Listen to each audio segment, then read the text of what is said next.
Did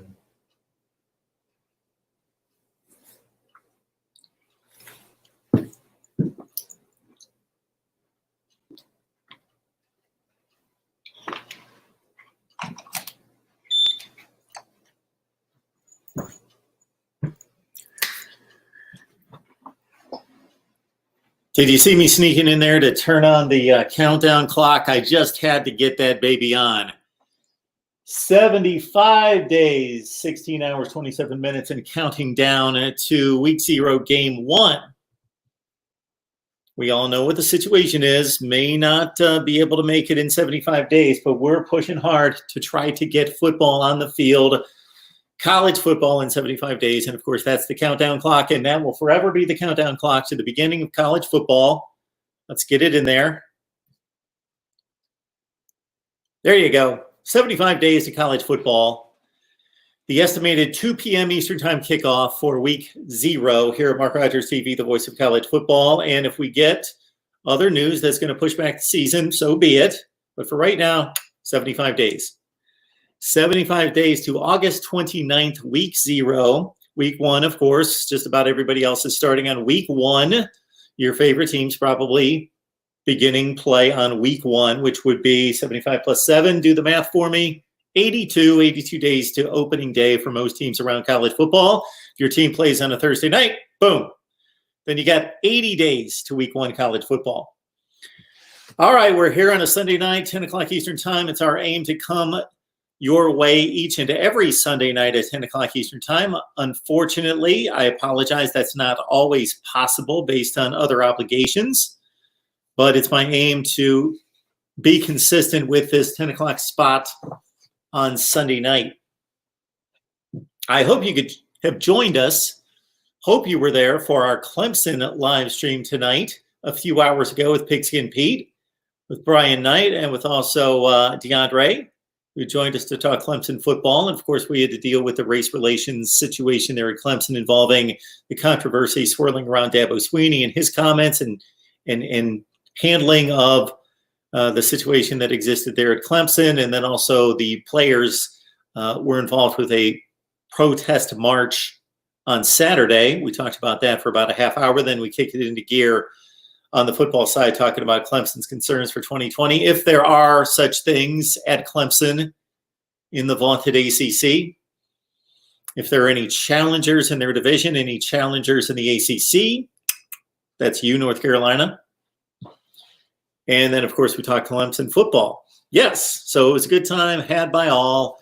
Please join the fun and check out the video that we posted. Again, we did a live stream with our Clemson contributors, Pigskin Pete, Brian Knight, and DeAndre at BGPO Football Funk, talking Clemson football, so check it out.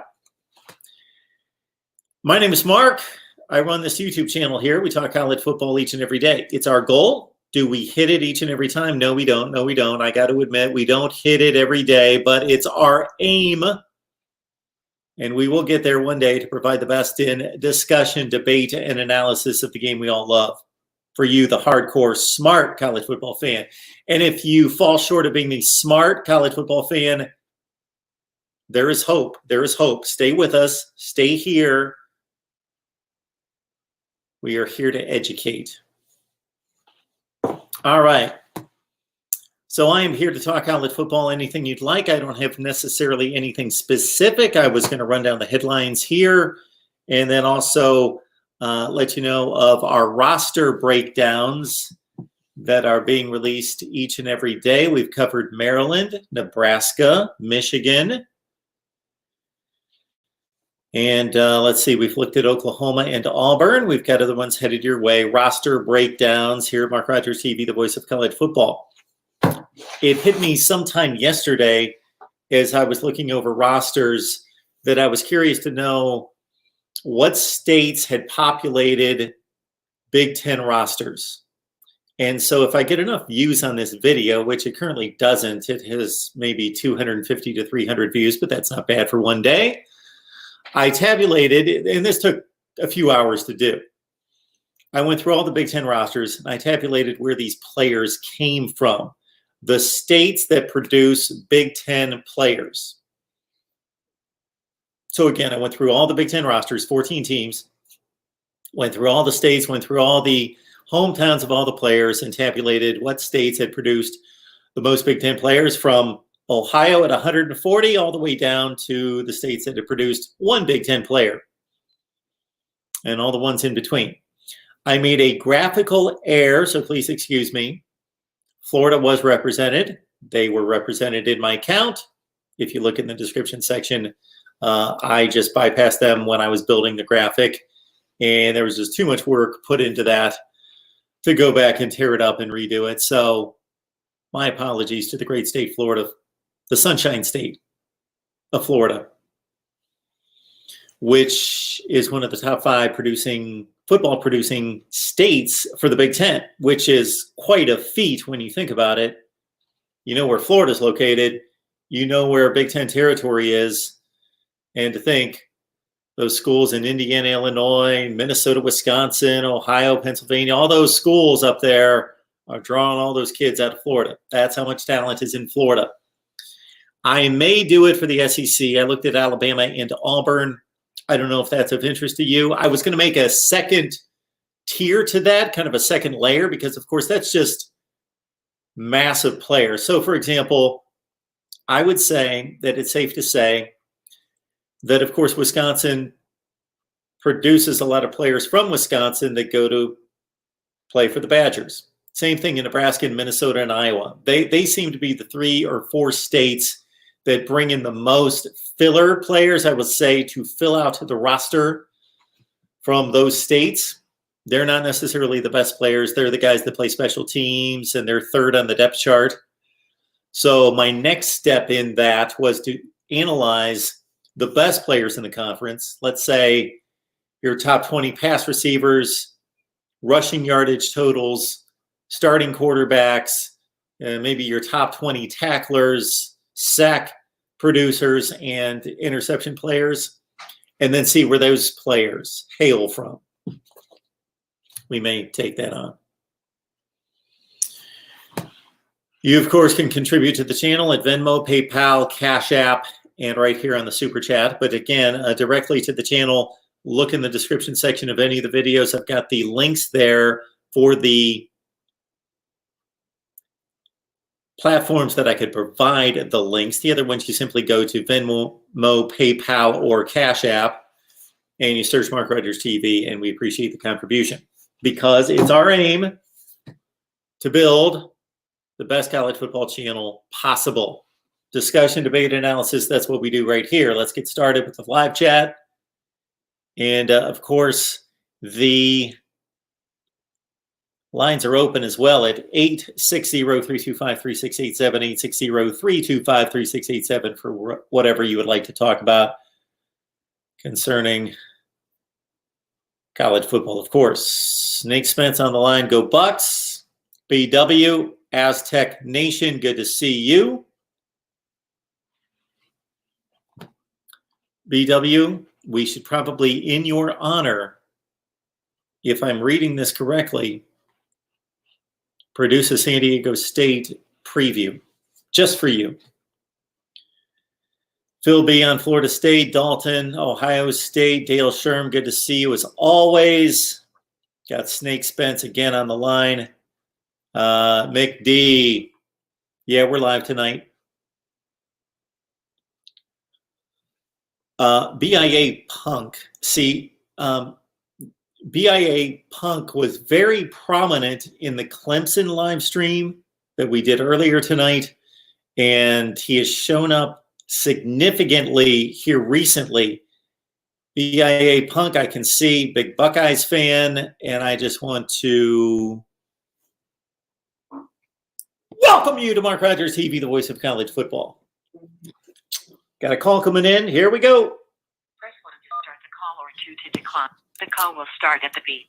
All righty. It's Mark Rogers TV, the voice of college football. Who's on the line? Hey, Mark Rogers. This is Ballard Sports Media. How you doing? Hey, Ballard. I'm good. How are you? Doing well. What's going on? I wanted to obviously talk college football with you tonight. I saw something the other day where Paul Finebaum was on, Oh, something happened, Ballard. Ballard, hang on just a second here. Something happened. Your audio went from your hi and hello to just nothing we can understand. Is this better? Oh, we got you better. Yeah. Okay. I don't know what happened, but All right. anyway, I was saying that I saw something on Get Up the other day on ESPN. I'm sure you're probably familiar with that morning show. Paul Finebaum was on the show, and he was talking about Nick Saban in Alabama and how the window's closing on the dynasty, and it's pretty much championship or bust this year for the Tide. Would you agree with that statement? Because No. I don't see how they could afford another season without a title. Yeah, it seems to be a pretty outlandish statement. I would have to hear the entire statement to understand exactly what he's talking about. But Alabama is all of, well, let's see, 2017. We've played 2 whole football seasons. 2 whole football seasons with Alabama not winning a national championship. It's been that long. Right. And they made it to the national championship game, of course, the next year. And for most of that season leading into the game, everybody thought they were the best team. And they lost one of the best starting quarterbacks in college football last year, still played with him on the field within 5 points of LSU, and then had to play with the backup quarterback. Within 3 of Auburn. Lost all of 2 games. Would have probably beaten Auburn had they made a 30-yard field goal at the end that would have sent it to overtime, or not thrown 2 pick sixes. And then they just completely obliterated Alabama or Michigan in the bowl game. I don't see it. They have to win a national championship? No. If they go 11-1 and lose in the college football playoffs, let's say, why would they not continue to be Alabama and be a contender in 2021 and 22 and 23? I don't get the logic. Yeah, I mean, you can obviously look at it and say, even if they don't win it this year, you know, surely they'll be back. But it's one of those things. I mean, take Clemson, for example. They're both tied at 2 apiece. First off, against each other in the playoff era, and they both got 2 titles. But if a team like Clemson takes a lead 3-2 in titles, maybe even 3-2 against Alabama in the playoffs, they've done something that no one's done in a while, which is not necessarily, I mean, Bama gets beat all the time in the sense they, you know, haven't had an undefeated season since 2009. They're used to losing, but they're not used to teams surpassing them, if you get what I'm saying. Yeah, so again, I would have to hear the entire comment, but the only possible way I can think of this making sense is that this is the end of Alabama. If they don't win the national championship, this is the end of us being able to, as college football nation, declaring Alabama is the gold standard. They are the best. They have been the best since 2009. And really, there's been no time during that time that any reasonable person wouldn't say, yes, they can't win the national championship every year, but then any reasonable person wouldn't say, that follows college football, Alabama is the gold standard. They are the standard. And maybe he's saying that if they don't win a national championship this year, it would depend on, if this is the statement he's trying to make, that if they would no longer be the standard, well, there would have to be, I think Clemson would be the only program that could win the national championship to replace Alabama, if you follow me. Right. If anybody else and wins the national championship. I was going to say it's not necessarily completely writing off Alabama. They're still going to be one of the best, but they won't be the best to which everyone else is measured, if you get what I'm saying. Sure. They're not by themselves at the top. Right. I don't know why this year has to be that year, though, but why wasn't it last year? A lot of young players on defense, I guess. I mean, there were just so many issues that got exposed, especially late in the year, that just held them back, I guess. Well, the argument could have been made last year. Well, Clemson just beat Alabama in the national championship game. Alabama missed the playoffs, and Clemson won a playoff game, and we could have been sitting here the night before the national championship game last year saying, if Clemson wins tomorrow night, they have officially overtaken Alabama as the standard in college football. Right. Even though they were playing LSU and it wasn't Bama, regardless of who they played, they would have had 3 titles while Bama's sitting there with 2. And a team surpasses Bama. And again, like, we've seen teams beat Alabama in the Saban era, but no one's truly taken, that step to go past them, if you get what I'm saying. I believe that there are 3 programs that are operating at a different level than everyone else. Alabama, Clemson, and Ohio State. Now, Alabama and Clemson have achieved a little bit more than Ohio State over the last 5 or 6 years. But basically, the records are almost identical between the 3. And Ohio State's had a couple times in which they weren't given the opportunity to enter the playoffs. Therefore, Alabama and Clemson have accomplished a little bit more. But those are the 3, if you look at by any measurement, win-loss percentage, championship playoff appearances, and then the recruiting that's going to continue this. They're the 3 operating at another level. Georgia's operating at that level. They're just not getting the results on the field quite to that degree. Right. And then if you're looking at who's been the standard for a long period of time, going back again to 2007 and then 2009, because of that being the first championship, Alabama has that. They still have that separation between them and the other 2 going back that far, because Clemson didn't do anything significant between 2009 and 2015. And of course, and even there was, I was going to say, even when there were years, because it's not like, obviously, as we know, even prior to Clemson beating Alabama the first time or whatever, Nick Saban didn't win the Natty in 2013 or 2014, but they were still one of those programs to which, they kind of set the standard, even though they lost the game that kind of held them back. They were still pretty much the premier program in college football, I would probably say. Every year that Alabama has not won the national championship, they've been that close to winning, generally. Right. They won it in 2009. Then in 2010, they lost 3 games and then showed in the Capital One Bowl that they were the best 3-loss team that we've probably ever seen when they just ripped apart a top 10 Michigan State team by 6 touchdowns. They just got mad.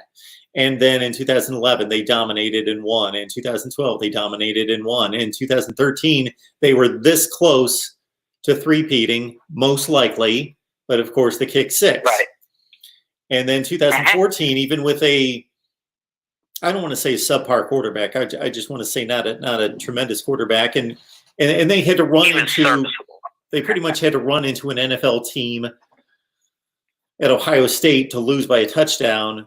And I would still say, even though they didn't get to the national championship game, that was the national championship game.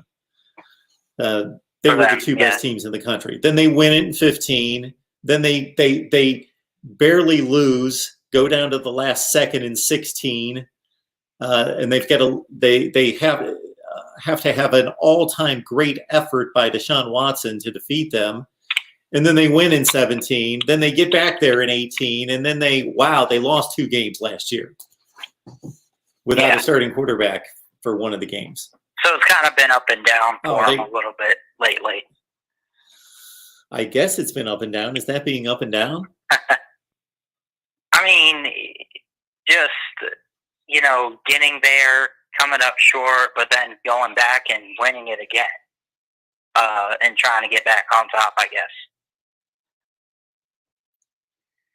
That's kind of what I meant right there. I'll say with my initial statement that we've got 2 programs that have dominated the sport in the last 5 or 6 years.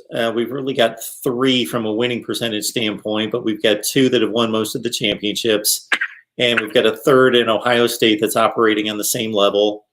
And then there's a bit of a drop-off after that. Georgia has the potential, and LSU now, to show that they can do something. And they're certainly recruiting at that level.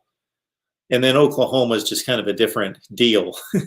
They dominate their conference, and they're going to continue to go to college football playoffs if they stay on this track. But it shows once they meet one of the big boys that they're not quite up to it. Right. Yeah, I would agree. Well, anyway, thank you for taking my call. I'm sure there's others that want to get on. And, have a good day. Thanks, Ballard. Yep. Balls Talk 2.0. Who was the most back, Tennessee, Texas, or Miami? Well, certainly Tennessee has had the best offseason. Jeremy Pruitt came to Tennessee known for recruiting, known for being a master recruiter, and he is not disappointed. And they bring in the big transfer, and then the recruiting class is exceptional, which I'm hearing some talk from a few people that it's not going to end quite as well as it stands right now, just because of the volume of players that Tennessee's brought in, that it's going to be difficult for Jeremy Pruitt to hang on to that recruiting ranking once all is said and done, but he will still have a top 10 to 15 class. Texas has the best roster of those three. So if you combine roster talent and a coach who I still think, I'm still, much like Scott Frost, I still believe in Tom Herman. I still think he's a good coach. That between the roster talent in Texas, which is top 5 to 10 in the country, Tom Herman, and the Big 12 not being that good, that Texas has the best opportunity. Now, Miami should have the best opportunity because they play in the lousiest division in football. ACC Coastal, Pac-12 South. We could really analyze those two. Could that be a video? Do I want to try to figure out who's got the worst division in football? But Miami should have the opportunity. If you throw Tennessee or Texas in the ACC Coastal, they should win. Tennessee's got the toughest road to a conference championship with Florida and Georgia before they go to Atlanta. So who's going to be the most back? That's great. That's a great three right there. But Tennessee and Texas are doing the right things to come back. Miami, it remains to be seen. They gave me no indication last year that they were back by any stretch. Tennessee had a great stretch run against the weak part of the schedule late, beat a decent Indiana team, coming back by 13 down in the fourth quarter to get it done. Great offseason in recruiting. Texas talent, man, the talent's there. Look at the recruiting classes, top 5 to 10 in the country. They had a nice run 2 years ago, playing within a score of Oklahoma. Okay, 12 points, but it was down to 5 with a couple minutes left in the Big 12 championship game before beating Georgia in the Sugar Bowl, but then they take a step back with 5 losses. But Texas would be my next one in line. But, of course, Tennessee, of course, has the toughest road. Miami's behind the other two. If Tennessee or Texas was playing Miami's schedule this year, they would go 11-1. I don't think Miami's going to go 11-1.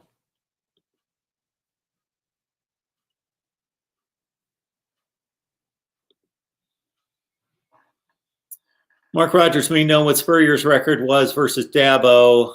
I'm asking for a friend. Well, we can look it up here online. I used to have those things memorized to a T, but let's think about it. South Carolina prior to 2015.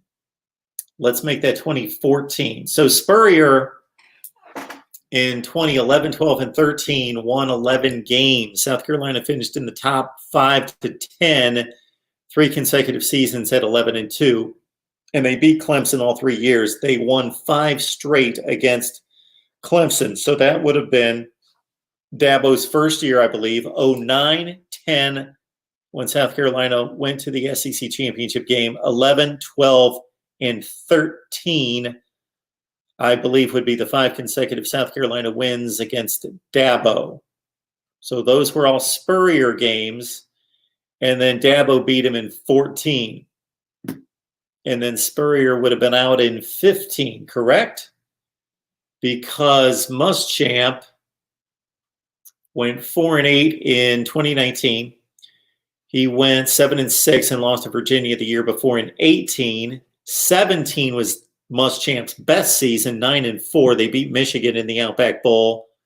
The 2 years prior to that, Muschamp went 6-7 and 16. And yes, 2015 was Muschamp's first year, 3-9. So, SEC dog, if my brain's working correctly, Steve Spurrier is 5-2 against Dabo Swinney, having won the first 5 and then losing in 20. Wow, maybe it was just 2014. So Spurrier would be 5-1. So anybody look that up and correct me if I'm wrong, but Spurrier should be 5-1 against Dabo, winning the 5 consecutive games and then losing the 1 game his last season in 2014. And of course, now Clemson has won 2014 through 19, 6 consecutive games against the Gamecocks.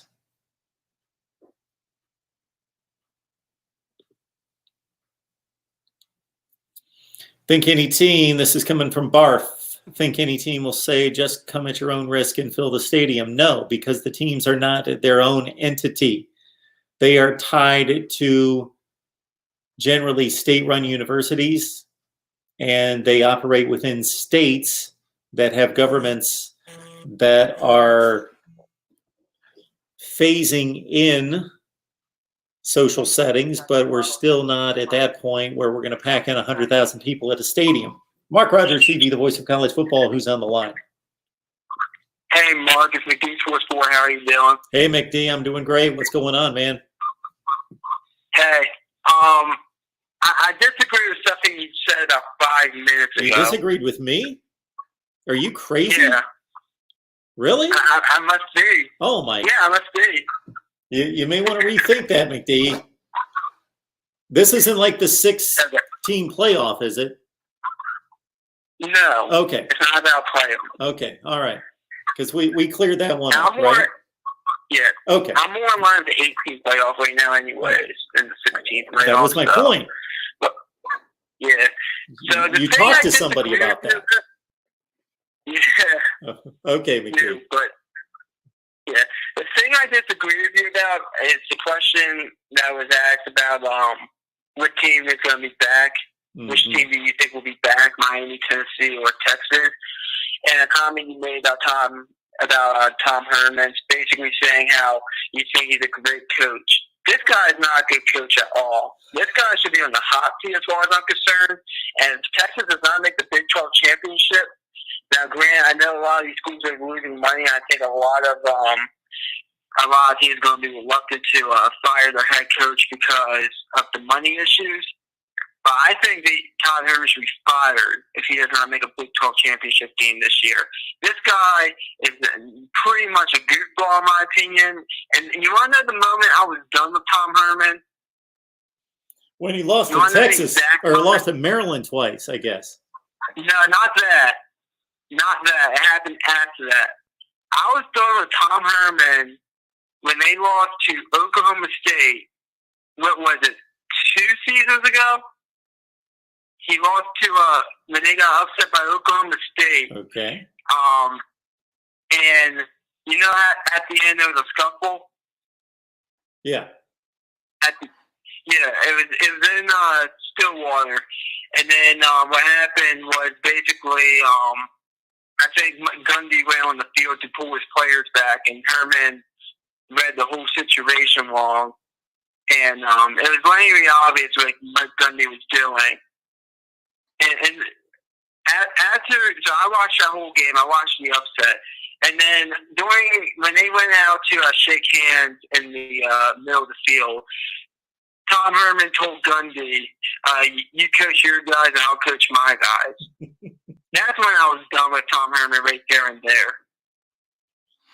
All right, so I've screwed up on Tom Herman.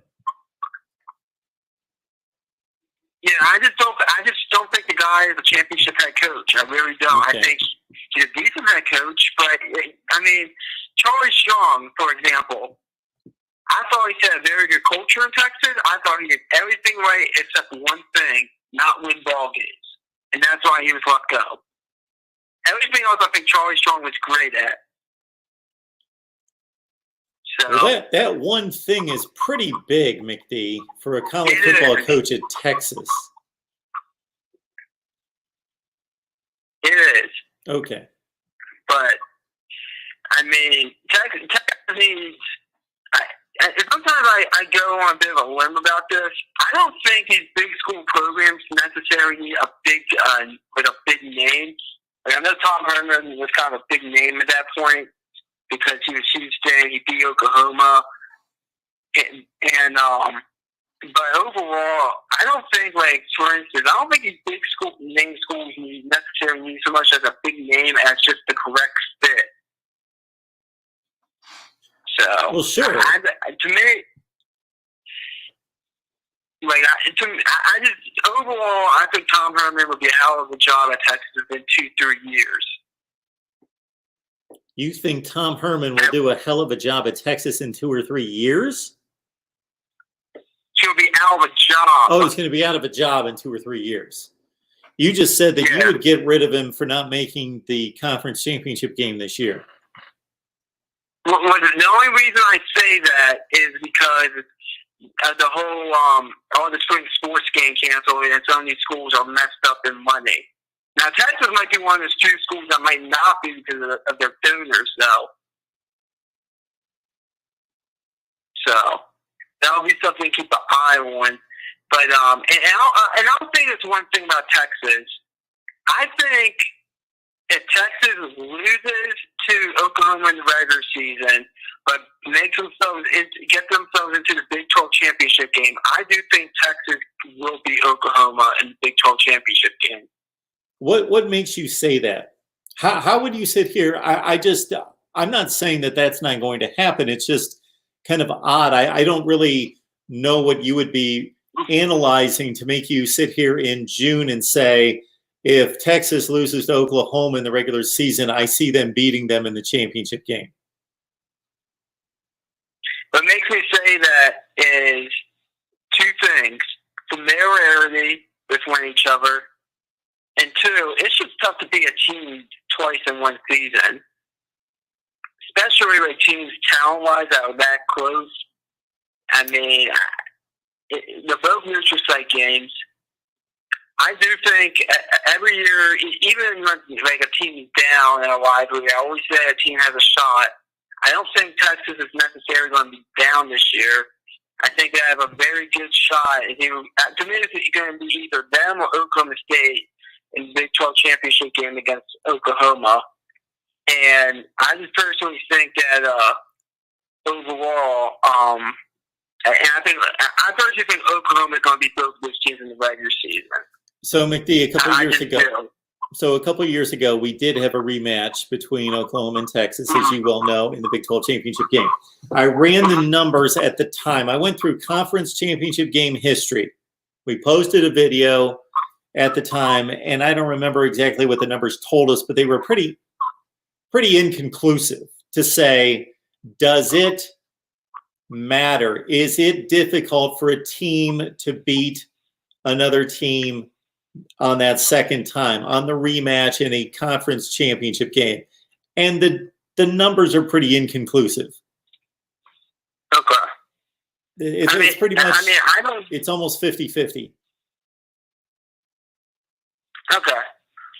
Well, I didn't know the numbers necessarily, but I just have a feeling if Texas faces Oklahoma in the Big 12 championship game, and Texas lost them in the regular season, I think Texas would just go ahead and beat Oklahoma, pull off the upset there.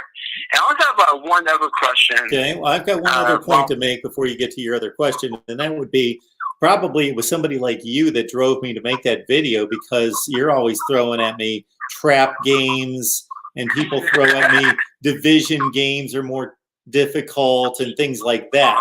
Things that I'm not saying don't exist, but I would like to see some data to back it up. I've got a buddy of mine who always says in the NFL, division games are tougher. Okay, let's see the data to prove that. I got no data that's a nice theory to have, but I got nothing to prove that. And then the proverbial trap game.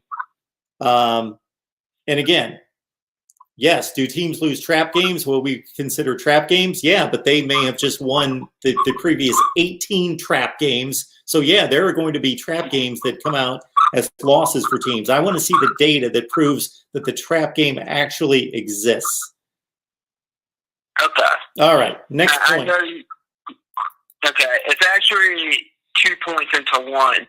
Why are there always police officers or state? I think it was a state law enforcement more than anything. Oh boy! When the coach is running to shake the other coach's hand, why are there always 2 state troopers running along with them, or like beside them? That's a great question. That's a great question. I wish I had a one-liner for you. That's a great question. I'm sure something at some point triggered the need or the idea, the assumed need that would be a good way to go. I don't know of any incident that's ever happened that would have caused a college football team to say, we need our coach to be protected by 2 state troopers. I don't know. That's a great one to look up. Yeah, I never knew. And my other point, why whenever a player scores a touchdown, it looks like the ref wants to celebrate with them? You think the refs sometimes look like they want to celebrate? Well, I've been watching a lot of highlights lately of college football, and whenever a player scores a touchdown, like let's say, I don't know, Justin Fields runs in for a touchdown, and he's throwing fist pumps and all that, but the ref comes over and tries talking to him.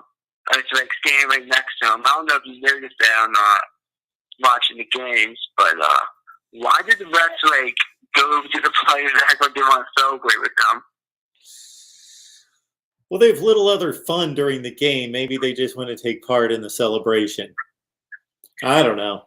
I mean, maybe. I mean, if you watch the highlights, like when they score, you'll see that, and it's like, what are the referees doing? But I'm sure maybe you know the answer to those 2 questions watching college football as much as you have over the years. But that's all I have for you, Mark.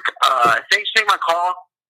Tom Herman is 0-2 against my Maryland Terps. Yes, he is. And the Terps did win the championship. That is tough to defend Tom Herman for that one, that's for sure. All right, my man McD comes up with 2 questions that I've never heard before. The one, we know that state troopers typically surround or go on the other side of the big college football coach, major game, and they are accompanying the college football coach to midfield and off the field after the game. So we see that on a routine basis. Why, where that started, I have no idea. I've never been asked that question. It's never entered my head.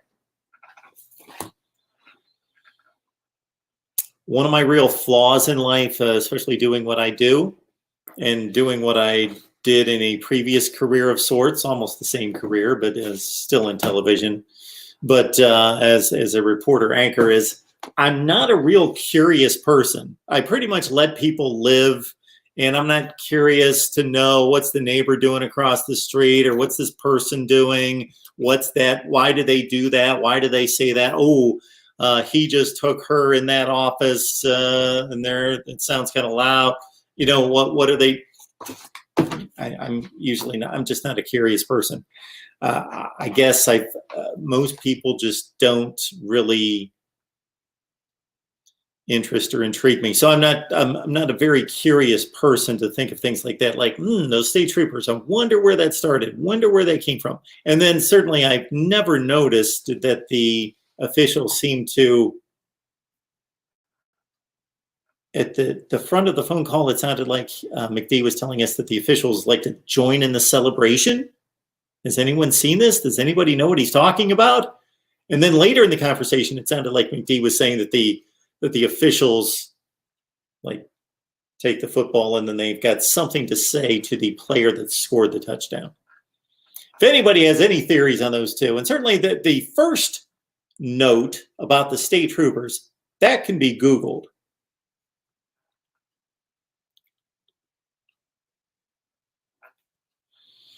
Raptor 2.0, Penn State, in my opinion, one of the toughest places to play.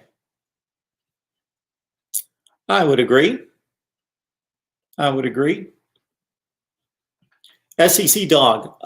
I see a lot of comments from SEC Dog about Georgia football, and he seems a bit down tonight about Georgia not being able to just come through and win big games and win championships.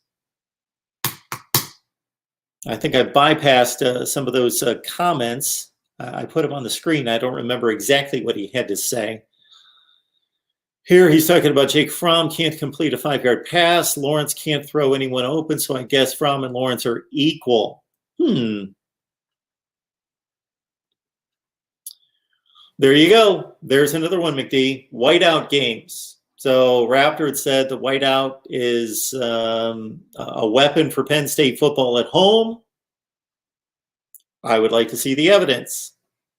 What is Penn State's record in whiteout games? And then even if it came back to us that Penn State's record isn't that impressive in whiteout games, you have to take into consideration that they're usually playing the best teams in whiteout games. The whiteout games, to my recollection, for Penn State in recent years have always been Ohio State and Michigan. So the record's not going to be great in those games. Does that mean the whiteout's ineffective? Not necessarily, because maybe Penn State would have gone 2-8 in those games and they went 3-7. Who knows?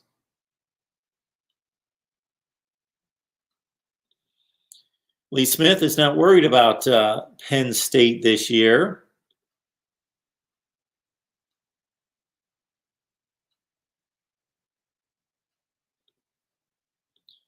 And again, we'll remind everyone we're here at 860-325-3687, 860-325-3687. Would also like to let everyone know, because you're invited to an exclusive live stream. I am targeting Thursday night, June 25th. Thursday night, June 25th for an exclusive live stream. So let me know in the comment section of any of the videos or here in the live chat. Let me know if you're interested. Just say, I'm interested to be in this exclusive live stream. And what it's going to be is I'm going to be talking college football with you, not like I am right now, but we're going to bring you on, much like we did earlier today with Pigskin Pete, Brian Knight, and DeAndre. Much like that, even though they've got YouTube channels and I bring them on anyway. But for you, if you'd like to come on, talk college football with me, and I got this idea when I contacted a number of you, this might have been at least a year ago, and I got 20 or 25 suggestions of people who said, you know what we would love to see over on Patreon would be an exclusive live stream where you bring us on to talk college football with you, and we come on just like guests. And I said, that's a great idea. Let's do that. So we are going to do our first exclusive live stream on Thursday night, June 25th. And so let me know if you're interested. I'm going to provide you with the link. You come on and we'll talk college football. And I would love to have a bunch of you cycling in and out. But we'll start it out this way for our first one. I just need 4 people who are interested in talking college football for at least an hour. And then if you would like to show up, for some of you, you just like to show up and listen, make your comments in the live chat and listen and not necessarily come on and talk. You want to kind of hang back, just be part of the audience. You also let me know. Just say, I'm interested. And then I'll ask you if you want to be a guest analyst or if you want to be in the audience. And we're going to do our live stream on Thursday night, June 25th. So again, exclusive live stream, talking college football, kicking it around with you, having a great time. Let me know if you're interested. And then I will ask you whether you want to come on or you just want to be back in the audience. And we're going to do that up again on a Thursday night, June 25th. And the way we will get connected is either you can leave me your email address in the comment section, or if you don't want to expose your email address out there, I totally understand that. Just send me your email address right there to MarkRogersTV at Gmail.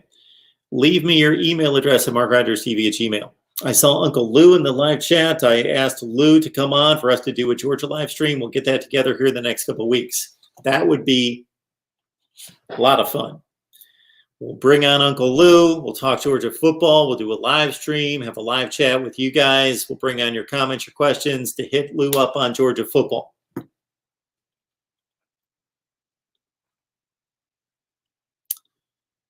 Uncle Lou, thank you so much. Appreciate that. Super chat from Uncle Lou here. I'll get it on the screen in a second. People don't interest me. Mark Rogers 2020. Best line I've ever heard. I knew how that might sound as it came out. And again, Uncle Lou, you're the best. Jump on over to Uncle Lou's channel. Probably all of you already do. But for whatever reason you don't or don't know about Uncle Lou, just look up Uncle Lou or LouTube and get on over there to check out his college football. I believe he's knocking out his predictions right now, game-by-game predictions. Yeah, I knew that line wouldn't sit well or come out correctly. But yeah, I'm just not that interested in people's lives. Very few people interest me. It's difficult to interest me. That probably says more about me than it does the other people. Mark Rogers TV, the voice of college football. Who's on the line? What's up, Mark? It's JT Sports. Hey, JT, how are you? Good, good. So I just got one question for you. Sure. I have like three of them, but it's just a big question. So somebody a couple of days ago had a radio show. Yeah. He said that a way, like, if parents wanted to like protest the interracial justice and things like that, they should take their sons out of Division I colleges and put them at HBCUs. And basically, I wanted to ask you, what would happen if something like that was to go down? The 5-star, 4-star, and 3-star athletes, instead of going to D1 colleges like Clemson, Alabama, they would go ahead and go to historically black universities like Bethune-Cookman and FAMU and North Carolina A&T. How would that affect college football? It's a very easy answer, JT. Numbers count. Numbers move the needle. If we had 3 people out rioting right now, you know, one in Los Angeles, one in New York, and one in San Francisco, nobody would pay attention, right? We've got hundreds of thousands of people rioting. That moves the needle. If 3 individual families have their 5-star athletes choose historically black colleges to go play football, then sure, you may see that, wow, this is a big deal because the number 3 dual threat quarterback in the country has chosen to go to Grambling over Alabama, Clemson, and Georgia.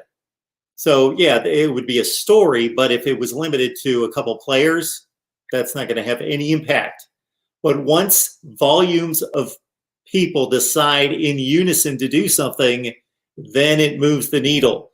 So then if you've got dozens, if not hundreds of the top players say, we are now going to take our talents to a historically black college and not go to the superpowers in the sport, suddenly then you've got revolution. You've got exactly that, revolution.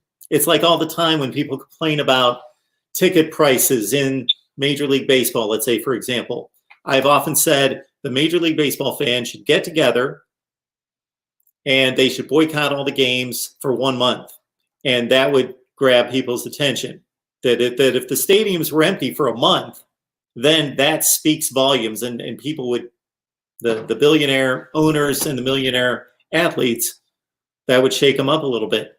When you can get a unified effort of a considerable amount of people to do anything, then that's going to move the needle. That's going to change something. So let's say it was to be like, so basically for like 3 straight seasons, well, let's not even say that. So let's say over the next couple of seasons, the top 5-star, 4-star, and 3-star recruits start going to the HBCUs, and the HBCUs start getting loaded up on talent. Does that mean, like, would teams want to play them, or would, like, ESPN, would they get more national coverage, or like how would that affect, like, the college football landscape when it comes to, in terms of, like, what's going to happen? Like, would HBCUs now, like, get television deals or something like that? Would they get moved up to a conference and things like that? Okay, you're talking really big picture over a period of time. Yes. So if the top athletes go to those historically black colleges, and then over a course of years, and it wouldn't have to be that many, they turn out to be better football playing schools than the places we think of, or at least in that range, are they going to get attention? Of course they're going to get attention. Well, first of all, it's a story. Even if they don't play that well, even if they don't get enough players to be that good, for some of the media outlets you're talking about, are they going to cover those games? Yes, they're going to cover those games because it's a story. The story is that 12 of the top 100 players in the nation didn't decide to go where they typically go. All the helmets behind me, those places. They decided to go to Grambling and Southern and those schools. So yes, that's a story. So they're going to go cover that. That's a political statement. It's a social statement. So that's a story. But then if you get enough of them to go, then yes, they're going to elevate the play to the degree that if they're that good, then you're going to see real change in regards to who's playing on television. Sure. All right. And then, like, the last thing is to, like, if they get to the point, like, they're super good, would they, like, so how would the Division I college football teams respond? Like, because, you know, like, Miami normally plays, like, Bethune-Cookman every year and blows them out. So would Miami still want to play Bethune-Cookman knowing that they're loaded? Like, they're basically been getting paid to, like, Bethune-Cookman basically pays Miami every year to get blown out, basically. So if Bethune-Cookman is good, is that a game that Miami looks at and say that, you know what, we don't want to play them because, you know, if we lose to them with how good they are, that hurts us. But if we beat them, it doesn't really do nothing for us, basically, besides us getting money. It's kind of like the North Dakota and Oregon situation. So, like, do you think, like, Division I teams would be scared off by that? They wouldn't want to play them at all?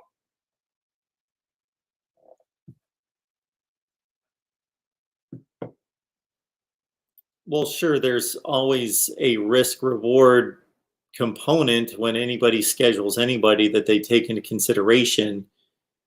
And if Bethune-Cookman, see, you're talking about a situation that's going to take a lot of decisions to swing in that direction for it to turn into what you're proposing. And I'm not saying it couldn't happen, because this is not the 1960s. What happened in the 1960s was, we don't know how good all those teams were compared to the Alabamas, Tennessees, Ohio States, etc., before they became integrated. And I shouldn't even put any teams from the North into that, because they had already started to sign and black athletes. Jim Brown played at Syracuse in the mid-50s. So there were already black athletes playing for the northern schools at that point. But the southern schools, we'll never know how good the historically black schools would have been against Alabama and Tennessee and those teams in the SEC in particular, and the Southwest Conference at the time. But that was a whole different deal. You're talking about, these kids can choose wherever they want to go. They couldn't go to those predominantly white schools or all white schools at the time. Okay. Am I answering your question? Yeah, Mark, you answered it. I just wanted to get somebody like you who's been watching college football for a long time perspective on it, because like I looked at the question and like I understood it, but then I was like, it would take like you just can't it's like I understand it, but like at the end of the day, like a lot of these kids will still want to go where they want to go because the thing with the HBCUs is like some of them don't really have the funding and they can't really provide what a school like Oregon and Tennessee can. So, like, if a kid was to go that route, they would kind of, like, be taking a little bit of, like, a downgrade compared to going to a school like Clemson for change and things like that. So, I mean, I was just really interested because I was going back and forth with people in the comment section about, like, I understood, but I don't think that will.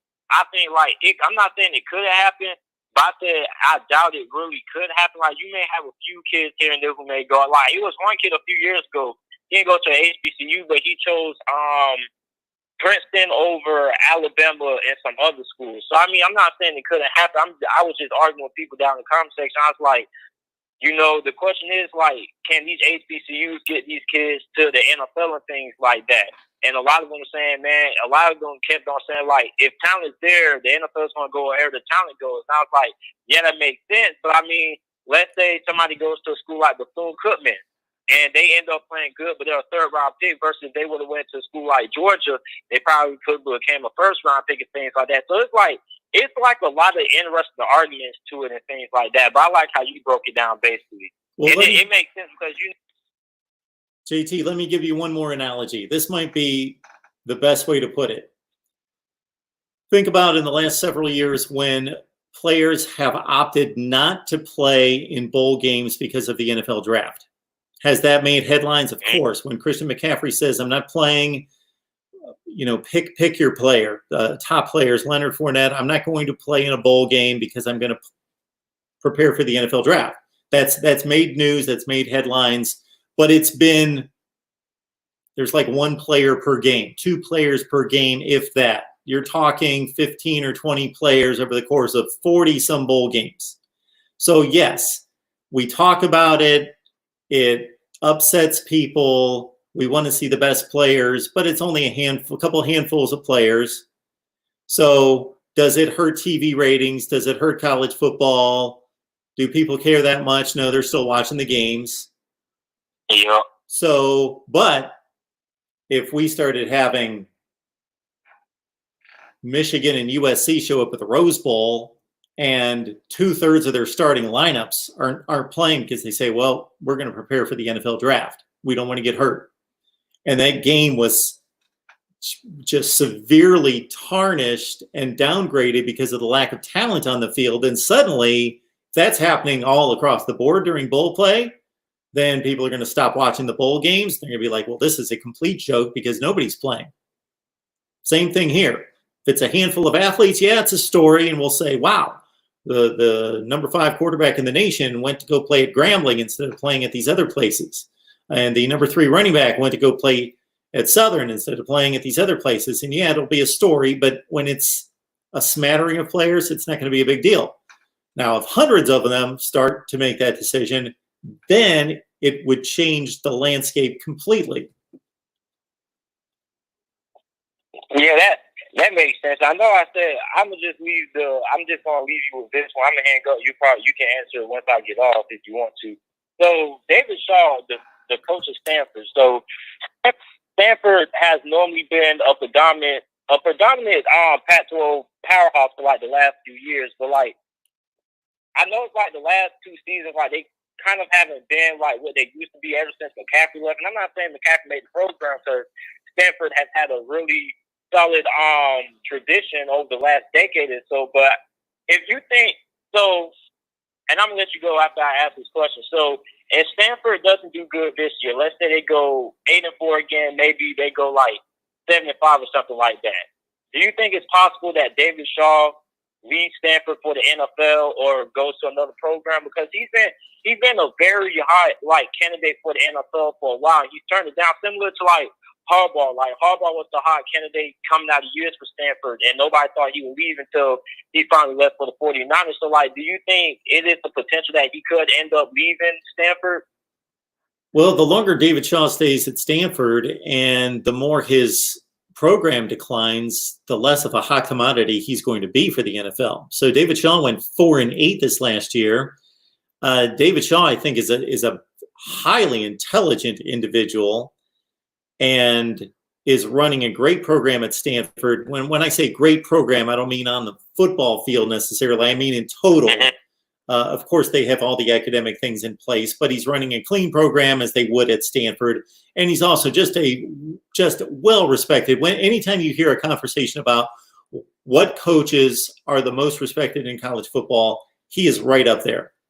He's just a tremendous individual. In addition to being a good football coach, running a good program, he is well respected for building his players into professional young men. Okay.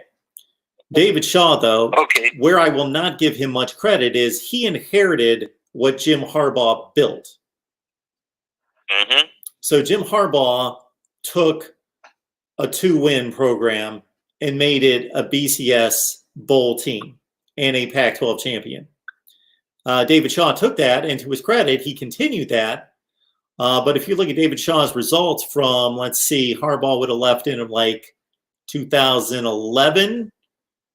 That if you take David Shaw's results, he was pretty much continuing that type of success through 2015.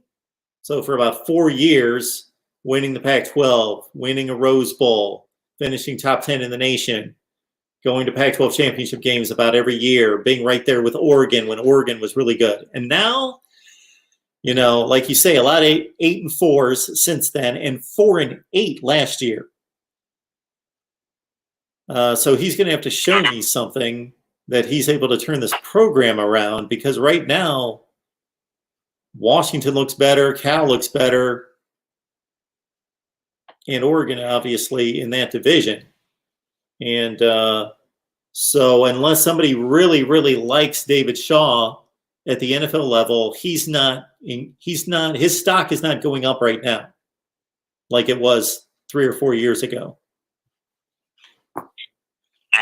That makes sense. That makes sense. And it's not like you get a lot of Arizona Cardinals organizations out there hiring a guy, Cliff Kingsbury, that basically didn't do anything and goes and somewhat has a little bit of a successful season in the NFL. So I understand that perspective. Thanks for taking my call, Mark. Thanks for asking my question. So it's funny, JT, because as soon as I spit that out, that's the name I had in my head. Cliff Kingsbury didn't accomplish anything at Texas Tech. He still had, all it takes is one. All it takes is one. You know, all 31 NFL teams could say there's no way in hell we would hire Cliff Kingsbury, but it just takes one to want to hire him, and you can get a job in the NFL. It just takes one. So maybe there's that team out there that would hire David Shaw, and the respect level for David Shaw at the NFL ranks, I'm sure, is much higher and more consistently high, again, for David Shaw than Cliff Kingsbury. Mm-hmm. Well, all right, Mark, I'm gonna let somebody else be on the line. Thank you for taking my call. Thanks, JT. You have a great weekend. Guess this would be Sunday night, huh? Guess the weekend's over. But then again, for a lot of us, the weekends and the weeks kind of run together. Mark Rogers TV, the voice of college football. So we are posting roster breakdowns. I won't even try to go through all the teams. Nebraska and Maryland come to mind. Michigan, Oklahoma. We've done a few teams in the SEC, and we'll continue to do those this week and post those roster breakdowns. Again, I went through the Big Ten schools the other night, and I ran through what states have produced the most Big Ten players, and actually all the Big Ten players, because I went through every Big Ten team, top to bottom, listed all the states. You can check out that video. It's just maybe 45 seconds. I just list all the teams in the Big Ten. No, I list all the states and how many players each state has produced that are currently in the roster of Big Ten teams for 2020. Got our Florida State live show coming up Tuesday night at 7 o'clock Eastern time. We're going to have to find a time for Ohio State and Miami this week. I have some probable vacation plans this week, so we're going to have to find time for Ohio State and Miami. Miami fans, I appreciate your feedback on who you would like to see us bring on as a guest. I have reached out to those individuals, and hopefully we'll have them on soon. I need to, I had promised Luke that I would go find a North Carolina guest, North Carolina media guest to talk Tar Heels this year. Mark Rogers TV, the voice of college football. Who's on the line? I hate to do this, but the only thing is we've talked about this before, sir. Jim Harbaugh didn't win the Pac-12. So he went to two BCS games. Okay, he didn't win the Pac. He technically did not. You're right. Did not win the Pac-12. He did go to a Fiesta Bowl and went to an Orange Bowl, and he beat Oklahoma State and Virginia Tech. Tech. Great. That's amazing. So did Dan Mullen. Neither one of these guys can win anything. Jim Harbaugh is Dan Mullen in disguise. We've been over this. Well, no. I'm not talking about Jim Harbaugh and what he's done in Michigan. I was basically making the point that David Shaw inherited a good program. That he didn't build the program. That's the only point I was making about Harbaugh and Shaw. Well, okay. I just wanted to make sure no one gets confused and actually thinks that Jim Harbaugh has won a division or a conference championship, because he's been a coach for 10 years. He's never won a division. He's never won a conference championship. Same as Dan Mullen. There's no difference between the two. Well, again, don't you think there's a difference between going somewhere and inheriting? Hang on, Lou. Inheriting a dumpster fire, a difficult place to win, and turning it into a winner versus being handed a winner. Did Stanford win the Pac-12 before Jim Harbaugh got there? If you go all the way back to 1999, yes. So okay, 10 years before he was there. Did Mississippi State win the West before Dan Mullen got there? I believe they did, in the 40s. No, there was no West in the 40s, sir. Okay, so I know that. Jackie Sherrill took Mississippi State to the SEC championship game in '98. Yes, he won the West in '98. So it is possible to win the West at Mississippi State. That team also lost 5 games. I was at that championship game in Atlanta. Okay. Yeah, but it is possible to win the West at Mississippi State because it's been done. It's just that Dan Mullen didn't do it. It is possible for Stanford to win the Pac-12 because it's been done. It's just that Jim Harbaugh didn't do it. Has Michigan ever won the Big Ten? Well, Lou, you know that there's a difference and between Harbaugh the SEC. Can't do it. There's a difference between the SEC West or the East. Yes, there's a difference difference between the SEC West in 1998 and in 2020. Like Alabama wasn't Alabama. LSU was not LSU by any stretch of the imagination. It was a different landscape in 1998 than it is now. Okay, Florida's a top 10 team, sir. Can Florida? I mean, what's the problem? He's only been there for 2 years. They recruit top 10 talent. They're one of the best programs over the last 30 years. So what's the excuse now? Well, there's no excuse, but he's had 2 years, and he took over a 4-8 team. He took over a team that had won the Division II of the previous 3 years. Well, we know what that division championship team looked like. Oh, my God. Mark. Lou, come on. You know what that Florida team looked like that went to the SEC title game with McElwain. You know those teams weren't that good. Those teams didn't finish in the top 25. One of those teams got steamrolled by Harbaugh in a bowl game, 41-7.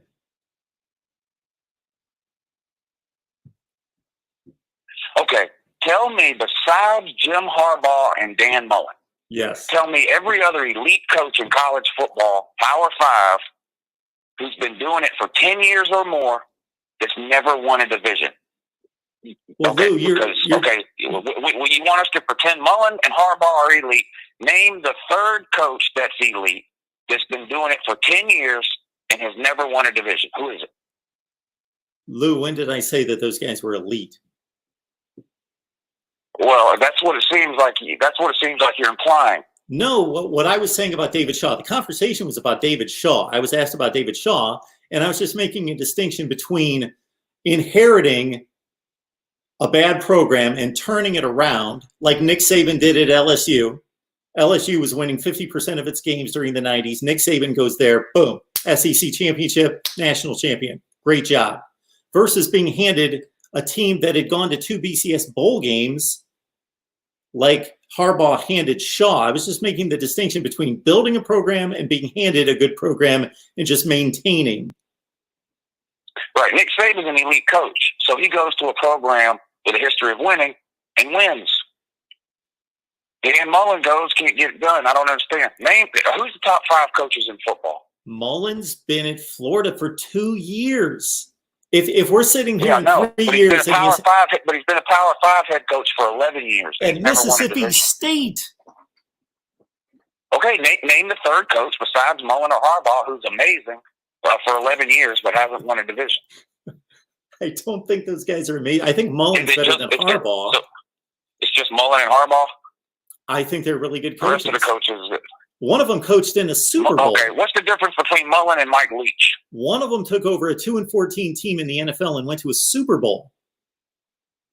No, I said, what's the difference between Mullen and Mike Leach? What is the difference? You're trying to tell me Washington State is better than Mississippi State? I think it's easier to win in Mississippi State, but you're also playing it. It's easier to get talented in Mississippi State, but you're playing better competition at Mississippi State. So who's better? Who's better between Leach and Mullen? I'll take Dan Mullen to run my program over Mike Leach. Based on what? Based on, I just think he's a better football coach, and he's produced top 10 results the last 2 years at Florida. At Florida. And who's the top 5 coaches right now? The top 5 coaches in college football would be Saban 1, Dabo 2. Forgive me if I'm not thinking of somebody. I would have had Chris Peterson way up there before he left. Then I'm going, man, it's only been one season, but I got to think Ryan Day's up there. And I like Ryan Day, 1 season, 0 playoff wins. Okay, I got you. Oh, we're going with playoff Go ahead. wins. So off the top of my head, I'm going Saban, Dabo. I'm not thinking anybody over Ryan Day right now. Maybe Lincoln Riley, then Ryan Day. And I think despite not winning big, he's at a difficult place to play. Utah, I like Kyle Whittingham. I don't know if he's in the top 5, but he comes to mind. Mack Brown, I named him the second best coach in the ACC before he stepped back on the field at North Carolina, and people laughed at me. And then he went 7-6, and he seems to be recruiting well and doing a good job there. You've got Mack Brown over Kirby Smart. Yeah, well, to your point, Mack Brown has accomplished more than Kirby Smart. How many national championships has Kirby Smart won, if you want to go that route? I think Kirby Smart's a tremendous coach. He's recruited extremely well. He's put his team in a position to win a national championship. They didn't quite get it done. But I do kind of question his on-field decisions, in-game decisions.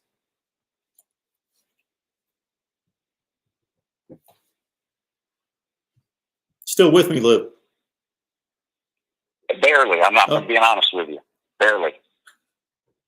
So, who are your top 5 coaches in college football? You think Mack Brown is a better? You think Mack Brown's a better head coach right now than Kirby Smart? I just Ryan. Okay, Ryan Day inherits an 11-1 team and loses in the first round of the playoffs. So who's your top 5 coaches in college football? Dabo and Saban, whatever order. You can argue about it. I mean, if the Saban's clearly better all time. I don't know. Right now, I don't know. It's pretty close. Sure. After that,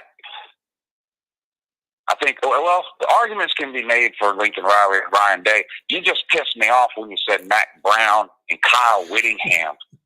You're sitting here trying to tell me that Dan Mullen and Jim Harbaugh are some type of amazing coaches, and then you put Kyle Whittingham ahead of Kirby Smart, the voice of college football. Lou, what has been stated tonight? Do you have COVID? Do you have COVID-19? What has been stated about Harbaugh tonight? What did I say about Harbaugh tonight that had anything to do with this discussion?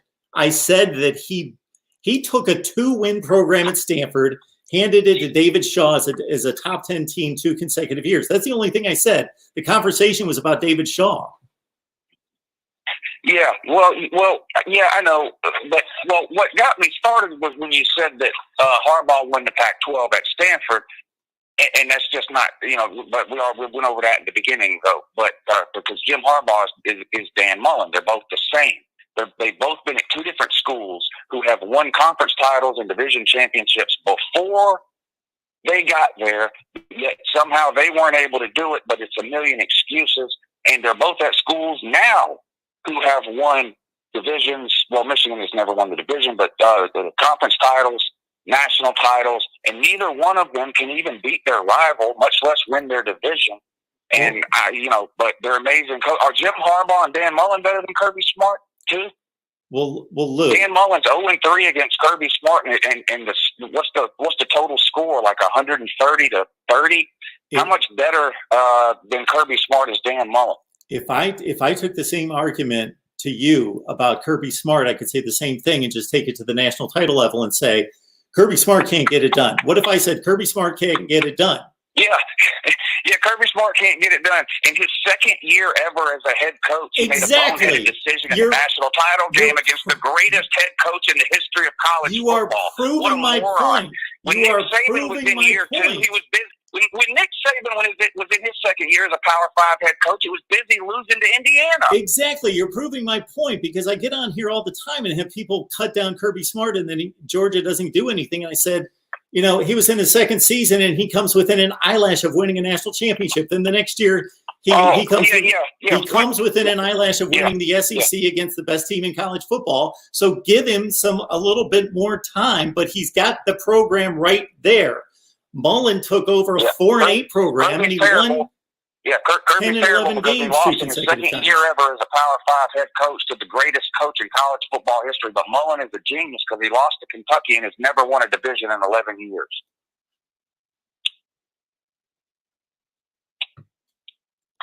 We will be sitting here in 10 years and Mississippi State will still not have an SEC Western Division championship. Yeah, well, maybe.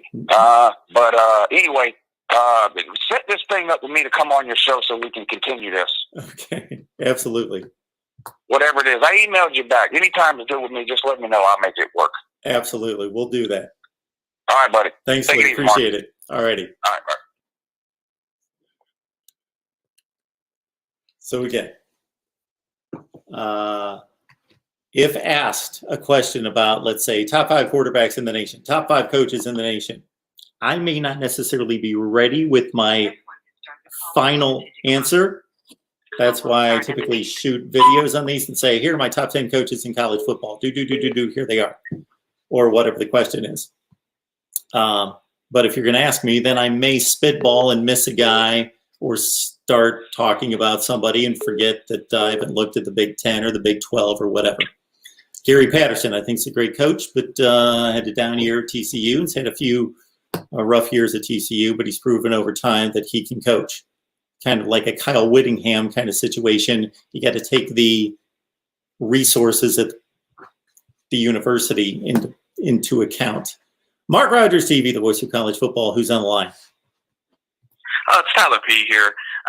Mark Rogers, how you doing, sir? Good. What's going on tonight?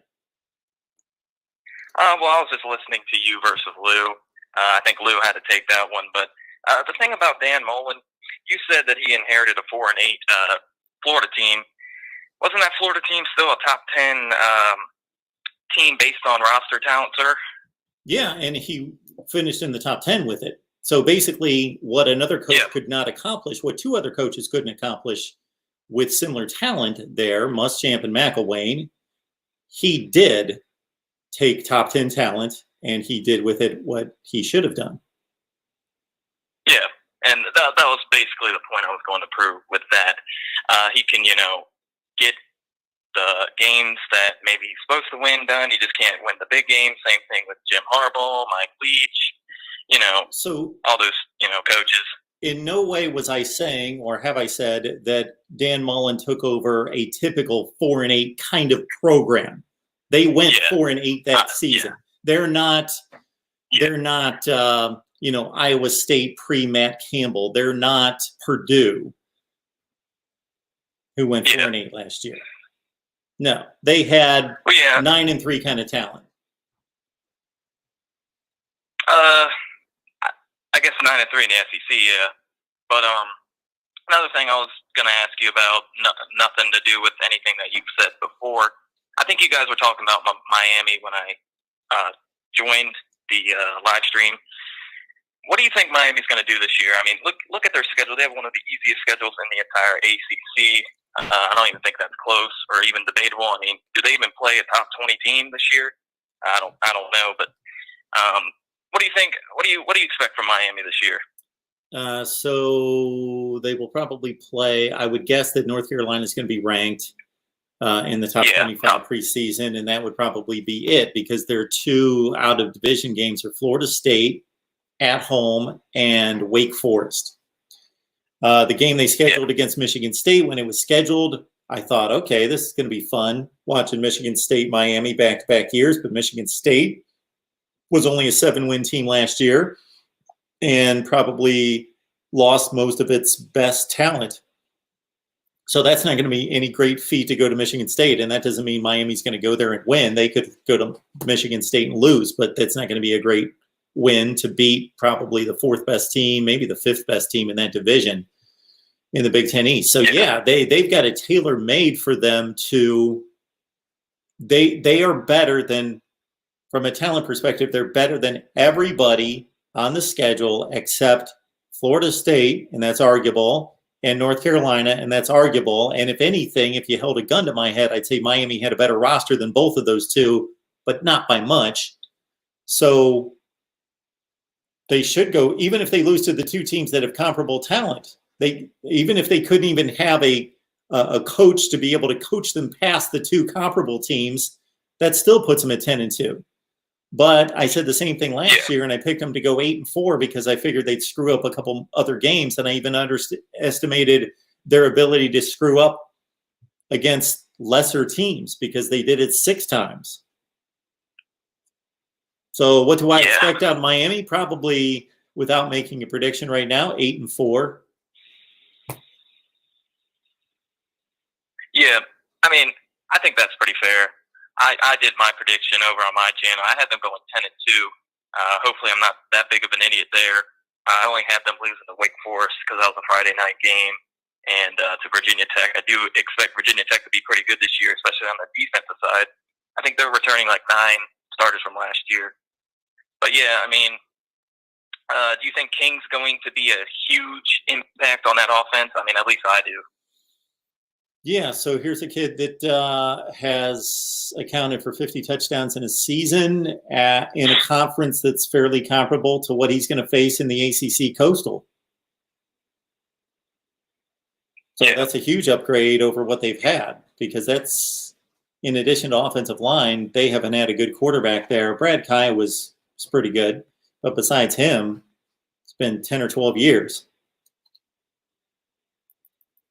Yeah, and who do you think out of my last question here, who do you think out of the ACC could possibly surprise people? Could it be, Pitt? Because I think Pitt had a huge increase in that pass offense from 2018 to 2019, went from like 110th to like 39th last season. You think it's going to be Virginia Tech, Miami? Obviously, everyone thinks North Carolina, but I don't really think they're a sleeper or a surpriser team. But what do you think? So you might want to look at the Pitt passing statistics a little closer because I looked at these, I remember, at one point last season, and it had a lot more to do with just pass attempts than it did efficiency. They kind of flipped the offense. They had 39. They went from heavy run to heavy pass. They weren't necessarily better throwing the ball. They just did it a lot more. And Kenny Pickett went from the previous season, he was one of he attempted like fewer passes than about all of 5 quarterbacks in the nation to throwing more than just about anybody. So I've been a little disappointed that Pat Narduzzi, who built those great Michigan State defenses, hasn't done the same at Pitt. I don't know off the top of my head who they play in the other divisions. So, whoever's got to play Clemson, there's the automatic loss. And it's always Georgia Tech. And I don't know who they've got this year. Clemson. I think they play Florida State and Syracuse, I believe. Yeah, I know that Pitt doesn't, but Florida State and Syracuse. Well, they always get Syracuse. Okay, Florida State. So that's a toss-up. Yeah. Yeah, from what I've heard, I haven't done the deep dive on Pitt, but I've had some people that I trust comment that they're a team to look out for. And Virginia Tech. A lot of people like Virginia Tech, too.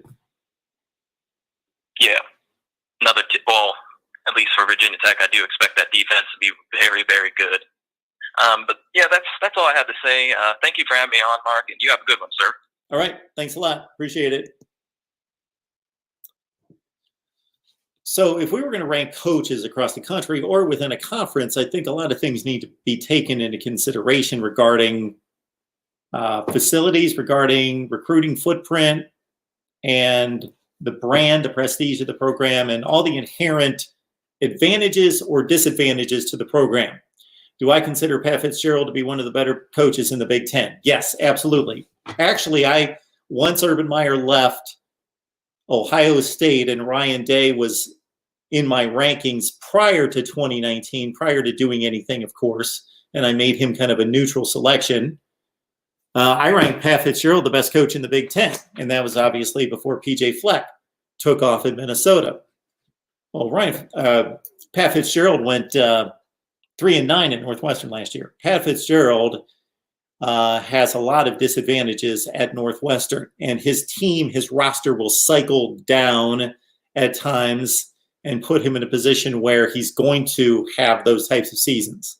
Now, that was a little bit really rough on the low end that he hasn't suffered before, but Pat Fitzgerald isn't going to win as much as they do at places like Michigan and Penn State. But I will defend Pat Fitzgerald in particular, based on the circumstances there, as being an excellent head coach.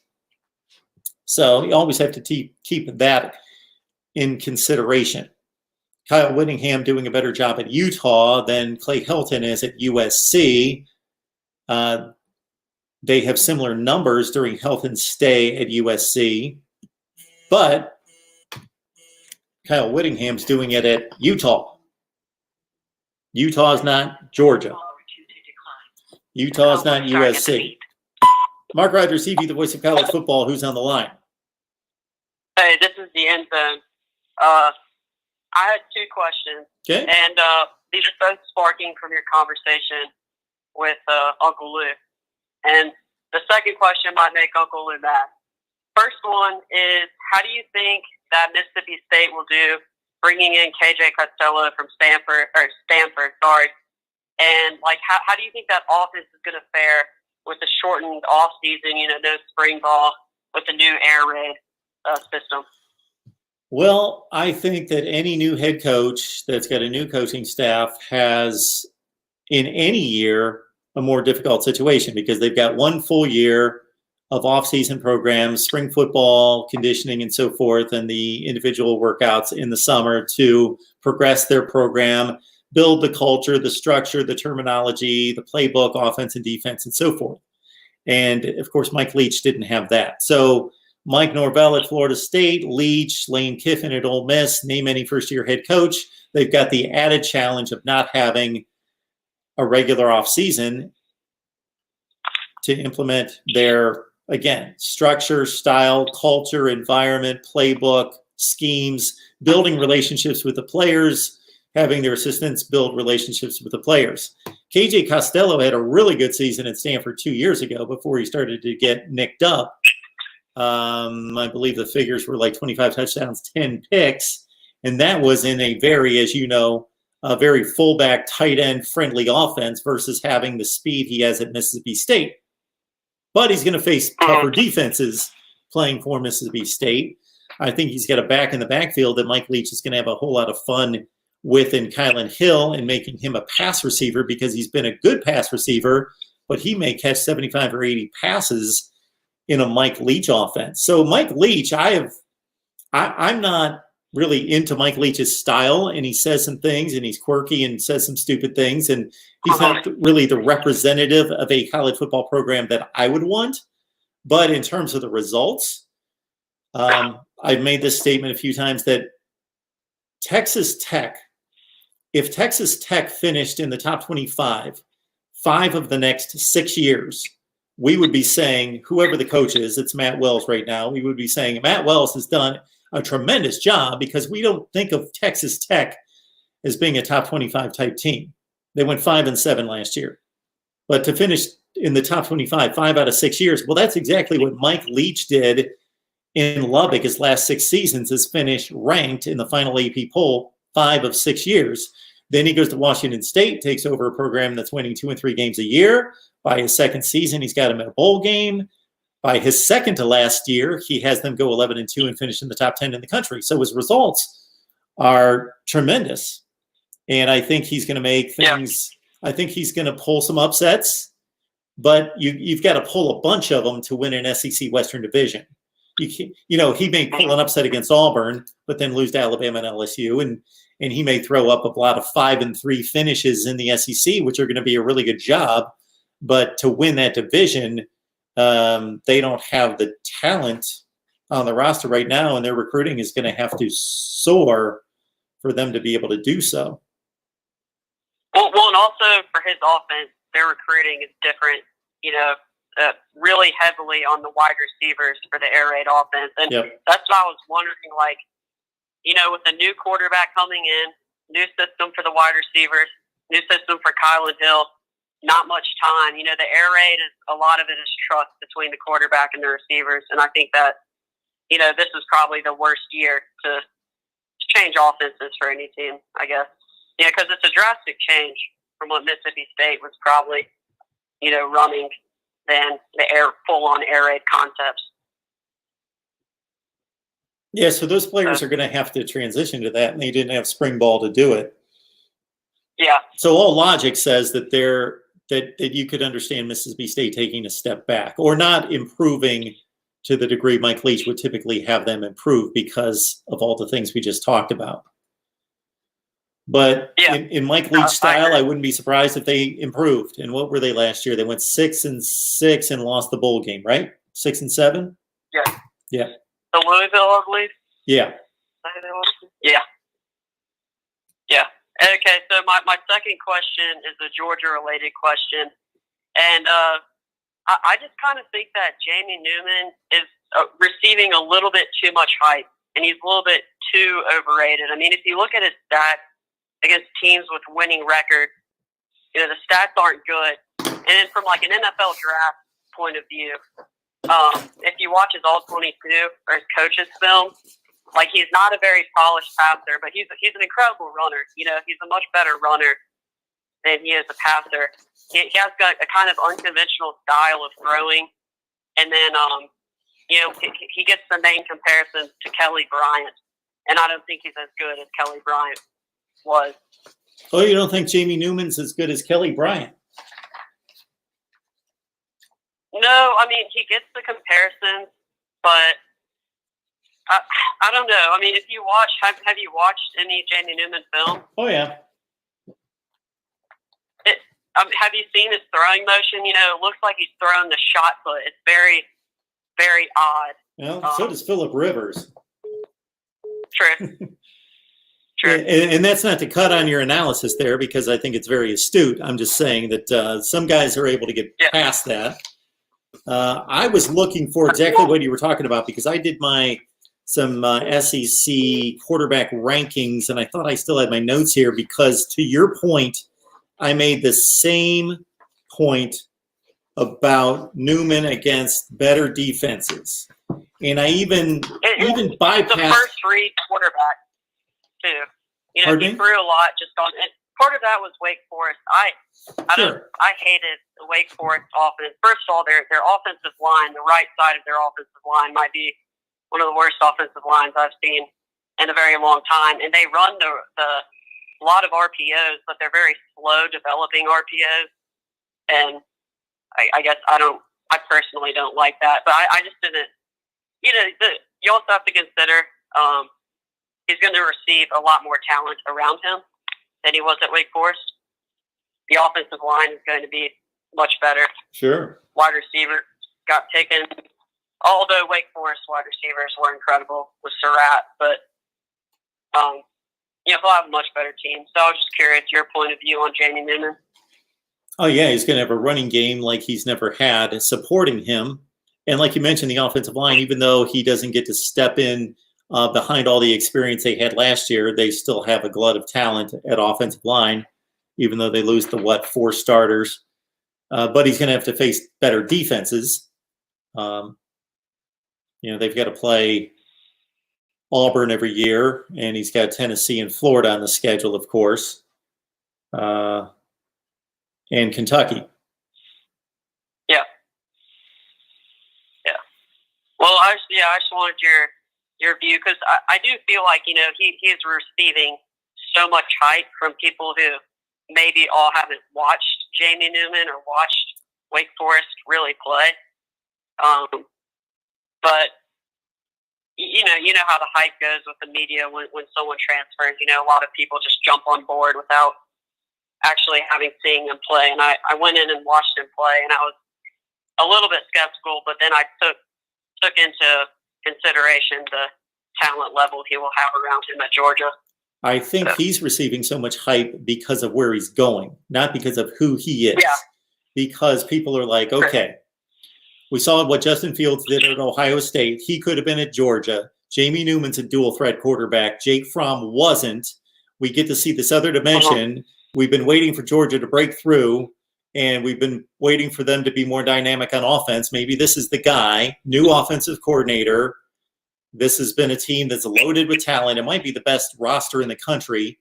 I think it has more to do with him just being somebody capable, and then put him in this situation, and with the running threat added to the change in offensive philosophies, possibly.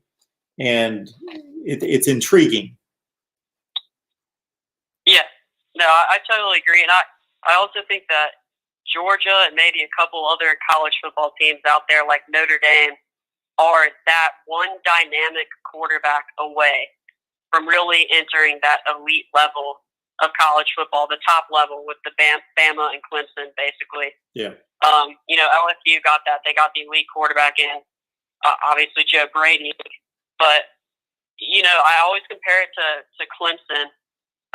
It's not totally comparable, but, they made the jump from Taj Boyd, then they got Deshaun Watson, and, ever since, Clemson hasn't ever looked back. Taj Boyd was a good quarterback, but, they made the move to Deshaun Watson, and, they all of a sudden became one of the best teams in college football. So. Absolutely. No doubt. Anything else on your mind? That's all. Okay, good stuff. Thanks for the call. Appreciate it. All right, Mark Rogers TV, the voice of college football, breaking down the game we love each and every day. Call-in show on a Sunday night. Good to see everybody here. Everybody fired up, ready to debate. And Raptor 2.0. See, he gave us 3 possible breakout teams, I think, in the previous comment. This is, you line up some very comparable teams. This is not like an easy decision here. But I tend to like Kentucky, actually, out of those 4. And I would put Indiana Pitt on the back end. Kentucky would definitely be my number 1 choice, and Washington would be my second choice. Yeah. Then probably Pitt, Indiana. But we saw an Indiana team that went 8-4 last year. They benefited from having an easy draw in the SEC, in the Big Ten Western Division. They didn't play anybody out of conference, and they should have beaten Tennessee. They had a 13-point lead in the 4th quarter and blew it.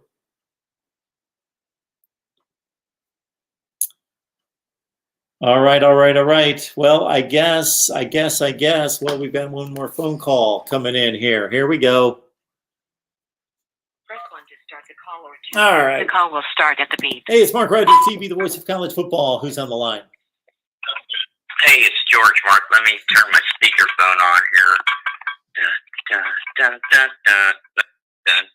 There we go. How you doing? I'm good, George. How are you? Good. Man, thank God for college football. We're still doing it, even with the coronavirus and race riots, and here we are. There's no discrimination, no prejudice, no race problem, no coronavirus in the Mark Rogers college football talk show world. Yeah, this has been nice to actually talk college football for the last hour and a half. And not have to deal with if everybody would just turn off the TV, I'm sure it would all go away. You know, stay here. Don't go to the television. And shut off the social media. Maybe just stay here on YouTube and take in college football. I turned off my Facebook like 8 years ago or something. I have never looked back, never thought about it again. I'm positive it leads to insanity. YouTube's bad enough, just YouTube, I'm let alone headed in Facebook. that direction, possibly. The insanity direction. Anyway, the only reason I called was, I know you got to go. You can't stay here with us all night. But Josh Pate, you know, the guy from Live Kick or whatever he calls it, he did a thing. He put all the teams up on the screen the other day. Everybody that has over 50% blue chips. You saw that? Maybe 16 teams or something? No, I don't know who you're talking about. What are we talking about? 247 Sports, Josh Pate, PA. Okay. 247 Sports, I'm familiar with that. Okay. Right. He listed all the teams that have over 50% blue chip players. Okay. I'm surprised there's so many, quite frankly. There's like 16 of them. Washington's in that list. Michigan's in that list. But the top ones are Alabama, Clemson, Georgia. Florida's at like 64%. But some of those guys are like 85%, you know, blue chip. So, I don't know. It seems like those teams should play each other. Those 16 teams, let them all do a round robin and then play for the national championship. I know we can't do that, but that would just beat them to death by the end of the year. They couldn't handle that schedule. You can only do it if you play Vanderbilt one week and Kentucky another week and Tennessee another week. And then you got to deal with LSU, Georgia, Alabama, and, you know, there's no way anybody could do that. That would be too brutal. Yeah, so it's never going to be totally equitable. It's never going to be totally fair. We got what we got, and I take my hat off to all those teams full of 3 stars that beat the teams that have all 5 stars, because it happens. Well, I'm going to guess that Wisconsin wasn't on that board. Right. There you go. God, I love Wisconsin. Everybody loves Wisconsin. What's their coach's name? PJ Fleck? Is that him? PJ Fleck's in Minnesota. Paul Chryst is at Wisconsin. Oh, yeah, Paul Chryst.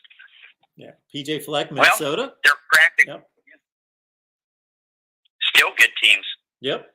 Hey, look, I'm just so glad that people in Indiana and Oregon State and Cal, they enjoy this college football experience just as much as we do with Florida and Ohio State and Clemson. I love this sport. I love to see somebody in the live chat that or somebody comment that roots for a team that doesn't win a lot. And I think, man, they watch college football, they love college football, and they're rooting for Maryland or Purdue or somebody like that, and they really have no chance of winning a championship, but they still just love college football. I admire that. Love to see that. I do too. I try to acknowledge the guys in the chat from Iowa State and those smaller schools. You know, I'll say, yeah, you know, to Iowa State because they're there and they mean it just like we do. I respect that. Absolutely, George. No question. Yep. It looks like Uncle Lou has thought things over, and he's decided he has no option but to go all in with Kirby this time. You know what I mean? He just has to. He has a new offensive coordinator. He's hoping that Monken will cover up for Kirby's inadequacies. He has no choice. He's backed into a corner. All right, George. I'm going to take this call that's coming in before I lose it. All right. I appreciate it. Talk to you guys later. Bye. Thanks, George. Oh, I don't think I got it in time. So whoever was calling, I'll take another call. 860-325-3687. 860-325-3687.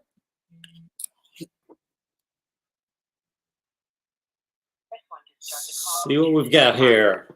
The call will start at the beep. All right. It's Mark Rogers TV, the voice of college football. Who's on the line?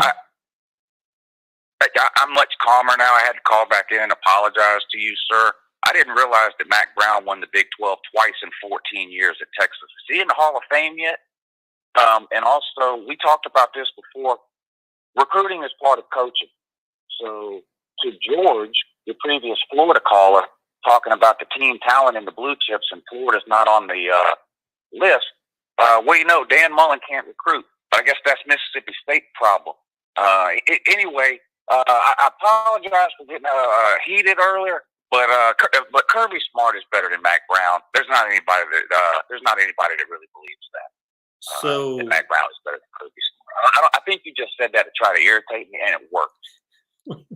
I don't even think you believe that. We do understand, Lou, that not winning a conference championship, there are various levels of not winning a conference championship. So, for example, the last 2 years, Kirby Smart has not won a conference championship. But is that like Iowa not winning a conference championship? Right, because Texas has just been a terrible team over the course of its history, so it's completely understandable that Mack Brown would only have 2 Big 12 titles in 14 years, considering how dominant the Big 12 is from top to bottom. Actually, if you would look at what Texas was before Mack Brown and after Mack Brown, you might get a little bit more perspective on this. Here we go. Texas is the new Mississippi State now. Texas was lousy for most of the 90s before Mack Brown, and they were lousy after Mack Brown left.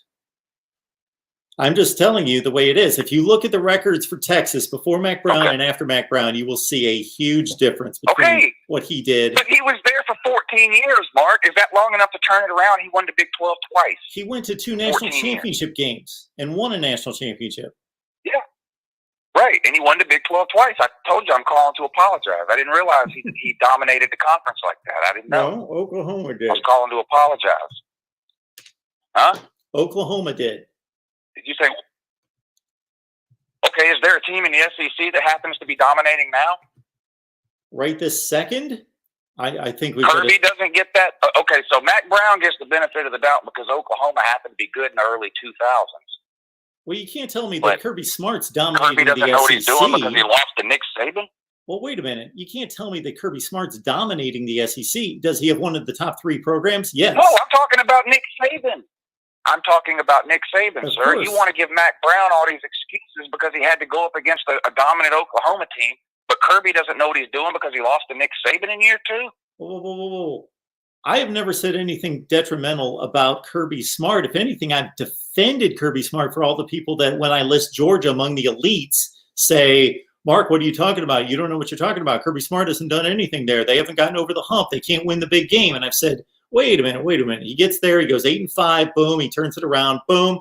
They come within an eyelash of winning a national championship. They're 2 touchdowns up in the SEC title game the next year. Takes a heroic performance from Hurts. They're right there. They're as good as anybody in the country. And then this last year, they're good, but not great. And now they're switching quarterbacks and offensive systems, and we'll see. It's similar to Mullen. Mullen's had 2 years. That's all I'm saying. If we're sitting here and it's a Harbaugh situation and Mullen hasn't gotten it done in 5 or 6 years, then I will evaluate Mullen differently. I'm just saying, Kirby in his second year, I mean, we can compare. Who's better, Kirby or Mullen? So we talked, full disclaimer. Recruiting is at least half of coaching. I don't. If anybody denies that, they don't know college football. Sure. Okay, who's better, Kirby or Mullen?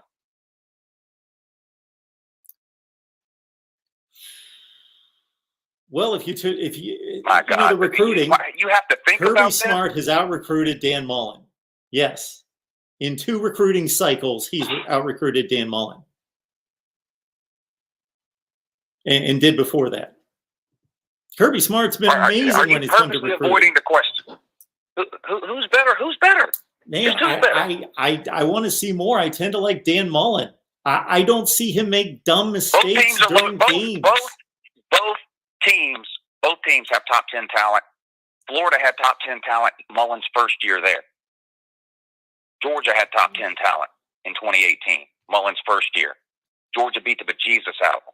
Well, you also have to consider, what did Kirby Smart do his first year at Georgia with similar talent? He had 1 year to go 8-5. His first year ever as a head coach. Sure. Anywhere. Give me the list of head coaches in college football history who made a national title game in their second year ever as a head coach. I'll help you. Bob Stoops, Jim Tressel, Kirby Smart. Three terrible coaches. And I got bad news for the people in the comment section. Oh, Kirby inherited a loaded roster. That's the only reason he went to the title game in 2017. You might want to check the recruiting rankings the 4 years prior to Kirby getting there, his quote-unquote inherited roster, and now check the last 4. If you think the roster was loaded when Kirby got there in 2016, I got bad news for you. It's super loaded now. Sure, have a good morning. I've made the statement many times on here that Mark Richt built a top 10 to 15 program, and Kirby Smart's made it a top 3 or 4 program.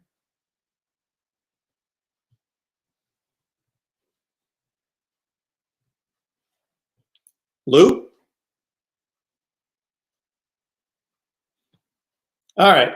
I think we had another caller there. If we do. So the point I'm making on Mack Brown is go to North Carolina. So he did this at 2 places. And now he's doing it a 3rd time, where you look at what Mack Brown, look at North Carolina, what they were doing when he got there. 1-10, 1-10. By his final 2 seasons, they were a top 10 team in the country.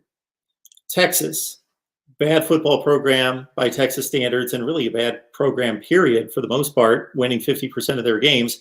Prior to Mack Brown, he accomplishes what he accomplished at Texas, 2 national championship games. This is where he finished in the country. Finished numbers 16, 21, 12, 5, 6, 12, 5, 1, 13, 10, 4, and 2. So, and then what they did after he left. And you're going to see just a huge difference between North Carolina pre-Mack Brown, post-Mack Brown. Same thing at Texas, and now North Carolina again. 2-10, 3-9, and then Mack Brown's taking over, and he's doing a nice job. I never thought that highly of Mack Brown when he was at Texas, but I started to add it up in regards to what is being done at these universities, at these schools prior to and after Mack Brown. Now this is a 3rd time. It's just started to add up that he can turn around a program. All right, good stuff tonight. Appreciate everyone. Many of you have missed most of this live stream, so just wait for the video to post. You can go back and watch to your heart's content. We're going to have an exclusive live stream coming up on Thursday night, June 25th. Would love for all of you to join in. So again, you can be a guest and come right on here and talk to me. And also you can be in the audience for it as well. That's June 25th. That's a Thursday night. Just let me know. Just say you're interested. Just respond to the comment section or the live chat by saying, I'm interested in taking part in the exclusive live stream coming up Thursday, June 25th. And we've got another call coming in. Why not? The call will start at the beep. Mark Rogers TV, the voice of college football. Who's on the line? Hey, Mark. Reasonable Gump here. You still taking calls? Sure, I'll take your call. I would have hung up on anybody else except for you. I know you would, man. you and I are that close, right? What's going on? I was enjoying myself listening to your little debate with Uncle Lou there. I was enjoying it too. I gotta say, I watched both your shows, and when he does his own rankings of head coaches, he always says he values national titles. So your assessment of Mack Brown is actually kind of accurate. I'm not quite sure if I would put him ahead of Kirby Smart myself, because I do think there is a lot of value that Kirby made it to the national title and came, as you said, within an eyelash of winning it his second year. But I don't think you're wrong to suggest that. I don't think it's crazy to suggest that. In fact, I would probably right now suggest Ed Orgeron is a better coach. I made the statement. A lot of people want to give that his current. He's currently one of 2 head coaches who did 15-0. A lot of people want to give that all to Joe Burrow and Joe Brady, but I mean, there was a head coach involved in all that, and you got to give credit where credit's due, I think. At this time last year, I came out with ACC coaches rankings, and I ranked Mack Brown number 2 in the ACC, And I got annihilated by people. I'm an idiot. He's been out of the game for 6 years. What am I talking about? And I said, I don't know what he's going to do at North Carolina, but there are already good signs that he's going to turn the program around. And look at what North Carolina was before he got there in 1988. They were awful. Then he turns them into a top 10 team back-to-back years. He's finishing in the top 20 5 out of 6 years. And then he turns them back over, and then they're back to being mediocre. He goes to Texas. Texas in the 90s. Look up Texas record in the 90s. Sure, they had a couple 10-2s, 9-3s, but basically they're winning 50% of their games. A lot of 5 and 6 years, 6 and 5 years for Texas. Boom. Turns them into a national power. He's finishing in the top 10 just about every year, goes to 2 national championship games. He leaves Texas. What happens? And now he's doing it a third time in North Carolina. And I never considered myself a guy that looked at Mack Brown as some kind of genius. I never viewed him that way, but he, to some degree, knows what he's doing. I don't think he's a master tactician. I think he knows now how to run a program and recruit talent. And he's doing it for a third time. And again, I will say this, when somebody calls in and says, who are the top 5 quarterbacks in college football? And I just start kind of meandering around the nation. Just because I mentioned Mack Brown ahead of Kirby Smart, I never said Mack Brown was better than Kirby Smart. I went Saban, Dabo, they're the 2 easy ones. And then I started going around because I had Chris Peterson highly ranked, but of course he's gone. Urban Meyer I would have had in the 2 slot, but he's gone. I don't know what to do exactly with Ryan Day.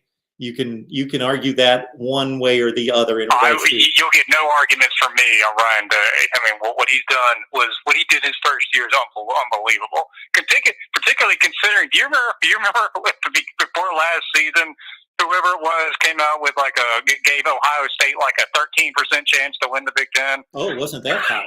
It was so ridiculously just pathetic. It was like 6 or 8%. Now that's crazy. That's just stupid. But besides that, yeah, Ohio State, yeah, were they anything last year that they hadn't been? Not really, but they were just not record-wise, but they were just so much more flawless and dominant. I would personally compare. I mean, I think there's a big difference between taking over a down Texas team like in the '90s versus taking over Mississippi State. Because I mean, yeah, Texas was kind of mediocre in the '90s, but of course Alabama was mediocre, or even worse than mediocre, the first half of the 21st century. And no one's going to say that Alabama was an elite program to go to. And just like, Texas has a lot of history. They have a bunch of titles. They got a bunch of wins. And so I think they just needed the right coach there. And obviously Mack Brown was that guy. But something I actually was wanting to ask you, and this is still in the head coach area, but this, just one topic here. Then I know you want to get going, but let's pretend hypothetically Saban gets his 15-0 season either this year or next year, and he decides that's it. I've got 7 titles. I passed the bear. No one can touch me. I'm old. I just want to go play golf every day from now on. I'm retiring. What would be if you can just think, who do you think Alabama should go for? You got 2 or 3. If I'm Alabama, I'd go after Dabo Swinney. Okay, now let's think about realistic options. Why is that not realistic? Can you imagine Dabo Swinney's legacy, having built what he built at Clemson, to move on to Alabama and dominate there? I can understand that if they manage to catch Dabo on an 8-4 season, but look at the ACC. Is that ever going to happen? No. Trust me, Mark. You're just asking me who I'd go after. I was dreaming the Dabo dream years ago too, but Clemson is not going to lose a game in the ACC in the next 5 years at least.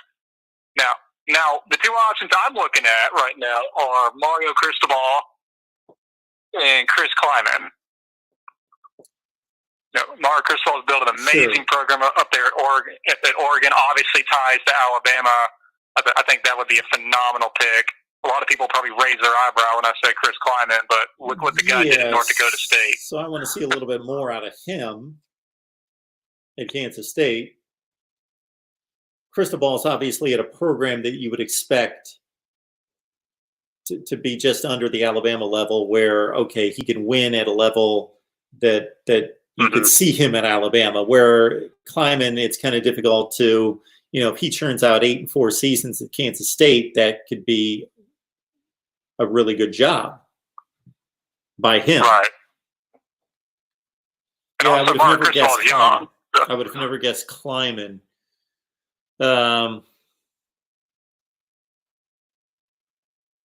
Yeah, see, I'm thinking of really good coaches, but I don't know if they're Alabama fits. PJ Fleck, Matt Campbell, James. For a while, Franklin. I was also tossing around David Shaw too. I thought of David but Shaw. He's kind of let me down right now. He's not doing too well. I thought of David Shaw too, but he just doesn't seem like an Alabama fit, does he? No, yeah, I mean, moving from Palo Alto to Tuscaloosa, Alabama, I'm not sure that would transition very well. You hired Mike Price at one point, so you pulled him out of the Northwest. So, yeah. But anyway, just a fun little question. I thought I'd throw at you. But yeah, I'm going anyway. for Dabo. Why does Dabo have to be coming off a down year at Clemson? He could be coming off an 11-1 playoff year and say, I want a different challenge. Whatever he says to the media is different, but just be thinking, I want a different challenge. I want a legacy that's going to be unlike anybody. And I want to go back home, at least where I went to school, my alma mater, and win there.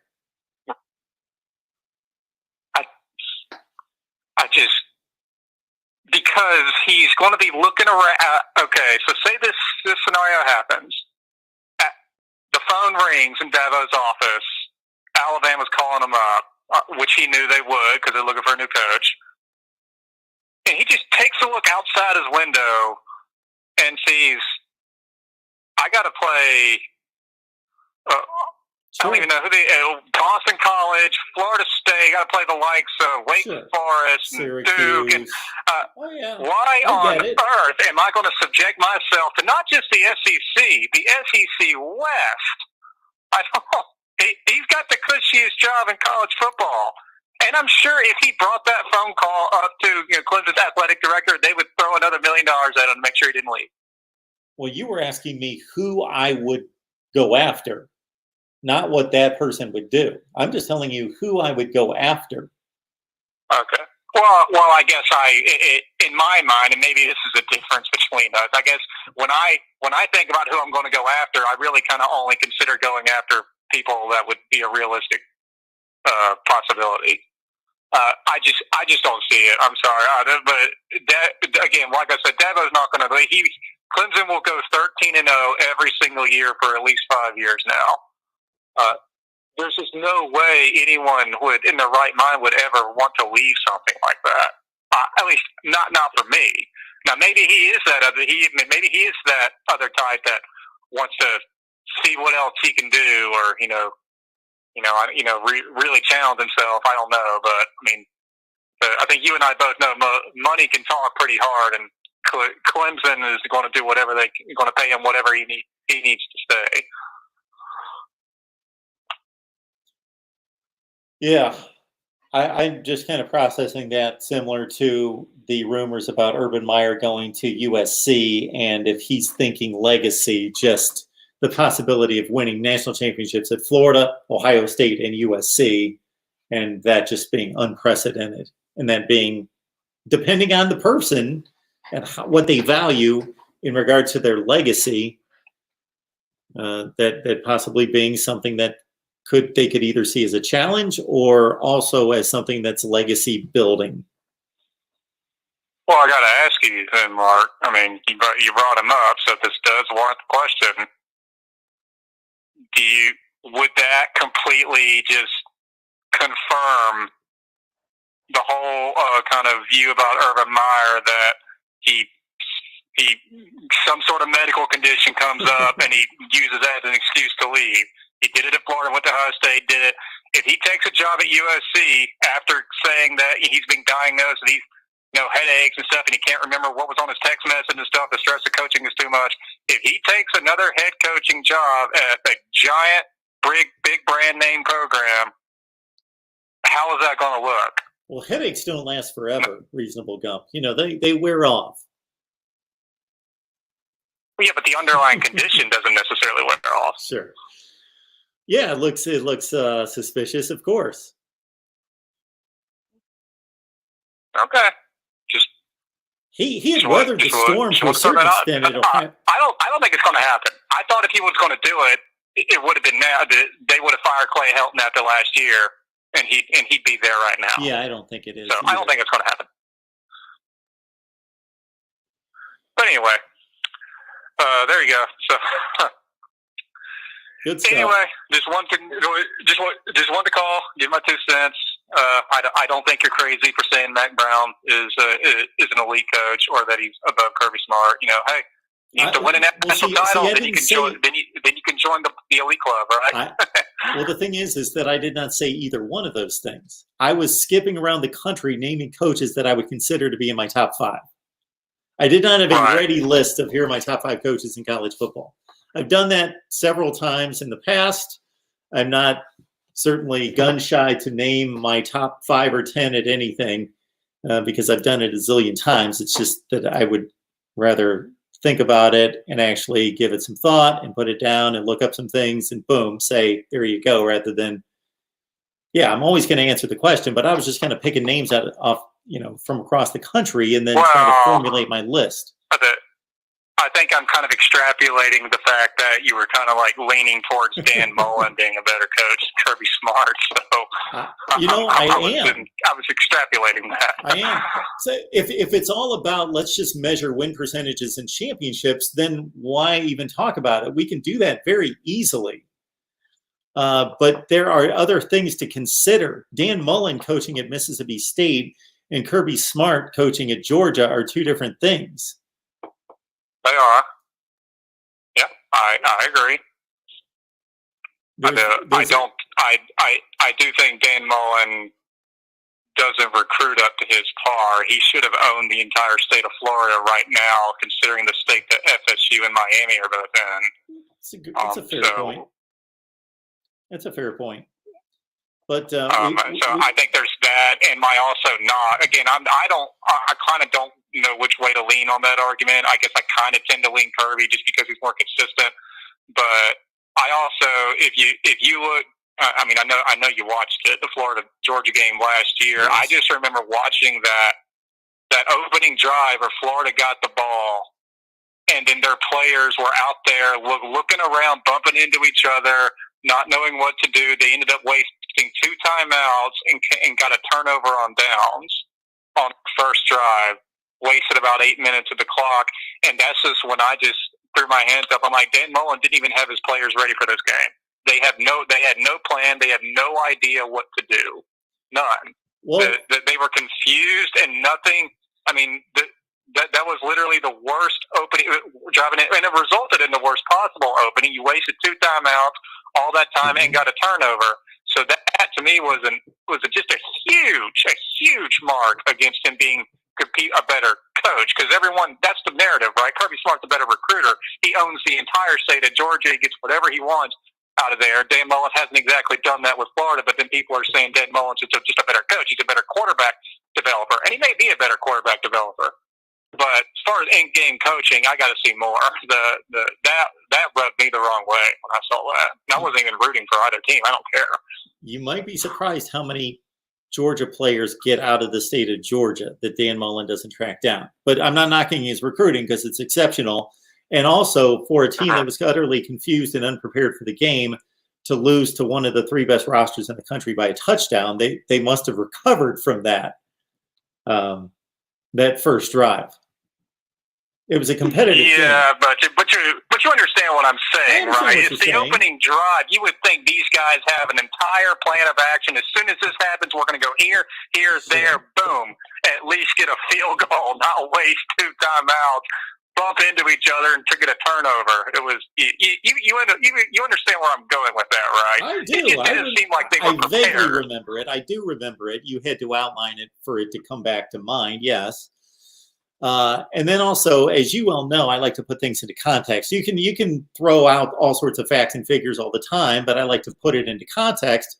And when somebody says that Mississippi State has won a division championship, the state of the SEC and the SEC Western Division in 1998, when Jackie Sherrill won a division at Mississippi State, versus what a Mississippi State coach has had to face for the last 5 or 10 years, is totally different.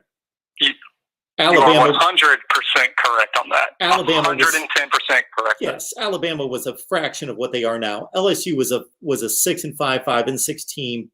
Their LSU's program between the mid '80s, late '80s, and Nick Saban in 2000 was they were Kentucky. They were somebody like that, not a good Kentucky. They were winning 50% of their games. There was a stretch of time. I looked at the records. I did a video a couple of weeks ago about when teams were down, when programs were down. LSU went 33-51. That's that's over 80 games. That's over like an 11-year stretch in the SEC. They went 33-51 in the SEC. So Mississippi State wasn't playing the LSU of the last 10 years or the Alabama of the last 10 years, and Auburn. Maybe Auburn was the best team in the division consistently at that point. So believe me, I watched that Mississippi State team that won the SEC West. I was on the sideline for every game. So I watched them play. And when I say every game, maybe I missed 2 because I was at the Ole Miss game or the Alabama game. Basically, I was at every game, covering the team at practice every day. They went 8-5. They lost the Cotton Bowl by 29 points to a Texas team that was 8-4. They were not good. They were top 30 good. So to say that team won a division title and to liken that to LSU winning a division title in the SEC West last year is a joke. It is, yeah. I mean, they went 8-5. They lost the Cotton Bowl by 29. They lost the Cotton Bowl 38-9 to Texas and Ricky Williams. The only thing, and this is, I'm literally just trying to play devil's advocate here, but the only thing I might try and throw at you to try and say, about, not winning anything in Mississippi State in 9 years in the recent decade is, I would put Mississippi State as just like one tier lower, all time, as one tier lower than like Auburn.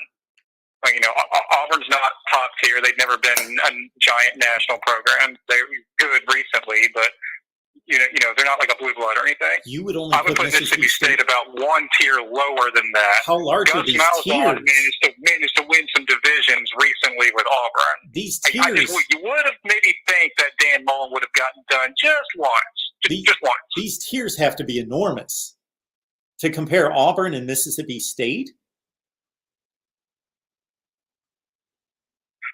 Yeah. Auburn just played in the SEC championship game a couple years ago. They came within seconds of winning the national title in 2013. Recently. They won a national title in 2017. They went undefeated in 2004 with Tommy Tuberville there. You could count that as a national championship to a certain extent. Oh, there's a lot of room between Auburn historically and Mississippi State, especially in the last 30 years. When you start getting back into the 90s, the 80s, and the 70s, Alabama used to say that Tennessee was its biggest rival because they didn't really consider Auburn much of anything. And look at how that's flipped. So, in the long history, all I'm trying to say is neither school has been that nationally relevant. Yes, Auburn has 2 national titles and realistically a third with that undefeated season. So all I'm trying to say, and again, I don't really quite even believe what I'm really saying. Like I said, I'm just playing devil's advocate here. Okay. But you would have thought at least one time Dan Mullen might have gotten it done. There was that one year where somehow they were number 1 in the country. I think it was 2014, and just couldn't finish it. They were in the same division. They were in the same division as the standard in college football during that time. They were. I don't disagree with anything you're saying. If Oklahoma was in the division during that time, they wouldn't have any division championships. I think Oklahoma may have been able to scratch crowns together one or two. I don't know. While Saban's been there, I don't know. Well, can you see Oklahoma playing an 9-3 SEC season? They could have taken it then. Can you see Oklahoma playing an SEC schedule every year? I bet there's a lot of those. If you just drop them into the SEC now, no, it would take them a while to adjust. But eventually, if you actually were to move Oklahoma to the SEC, in about 5 or 6 years, they get used to it. Sure. I don't know. A lot of those 11-1s might be 9-3s in the SEC for Oklahoma the last 10 plus years. Mark, it kind of sounds like you're more of an SEC homer than I am. I just call it like I see it. And that conference is loaded. It's stacked. The only thing that brought it back to the pack a little bit was some coaching transitions and some lack of quarterback play for a few years. But it's really never changed. But yeah, those two items kind of brought it back, and the Big Ten upped its game, and there was a little debate there for a few years. And I still think that the Big Ten's the second best conference. But I don't even think – I would love to be able to get on here and produce videos and do some great analysis to argue the best conference, but it's not a debate. Well, like you said about, Jim Harbaugh, Dan Mullen hasn't been given 6 years yet. 2. So, let's see what happens. I am actually interested to see this power battle play out. I'm sure everyone was tired of watching Alabama just be given the West as their, participation trophy every year, and I'm kind of tired of seeing it happen with Georgia. So, the funny thing, if anybody remembers these conversations, which hopefully they won't, they've got more important lives than that, is that 5 years from now, if Dan Mullen still hasn't gotten it done, then people are going to be coming at me saying, see, Dan Mullen didn't get it done. I'm not saying that he's going to get it done. I'm just saying he's only had 2 years and he's produced 2 top 10 teams. Gotta say, Mark, I was laughing though when Uncle Lou was just trying to get you to come out and say it, and you were doing everything you could not to. It was kind of funny to watch, but I respect you for actually just saying that you lean towards Mullen. Hey, that's how you feel, and it's not an unreasonable, thing to say. And if Uncle Lou was in here, he's got better things to do. But if he was in here on a regular basis, he would see how many people stomp on Georgia for not getting it done, getting over the hump. And if anything, I defend Kirby Smart most of the time. Because, again, I look at it as... defend him very hard for the 4th and 11 fake punt. I look at it as only 3 real shots to totally get it done. And when you come within a whisker of winning a national championship against that team and that coach, they were good enough. They were good enough to win the national championship. He had built a team quickly that was good enough to win the national championship. And then the next year was, people forget, 2 touchdown lead in the SEC title game the next year to get to the playoff again. And they wouldn't have had to see Alabama in 2017 had they knocked them out. Mm-hmm. They would have had to mess around with that horrible Ohio State team, I guess, would have made the playoff instead.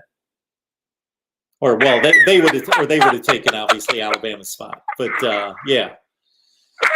So... I think he's done a great job. He's done a team that beat Michigan 62-2. No, the 2017 team. The one that almost lost to Nebraska is what you mean. No, actually, you're a year off. So 2017, Ohio State lost to, that was the team that got drubbed by Iowa. That was their big black mark that everybody remembered, 55-24. That was the score everybody remembered. And that's right, Ohio State. Right, and then the next one, it was Purdue. Yeah, then it was Purdue the next year. Yeah. But in the in that same year, Urban Meyer's last year, y'all almost lost to Nebraska. Yes. I remember watching that because I was actually at work, but they allowed me to go work out during my shift, and they had TVs at the gym, and I was watching that. I was like, I just threw my hands up. I was like, I can't even with Ohio State right now. Oh yeah. So yeah, Ohio State basically played like that all year, but they just won, and then they got it together the last two games and crushed Michigan and won the Rose Bowl.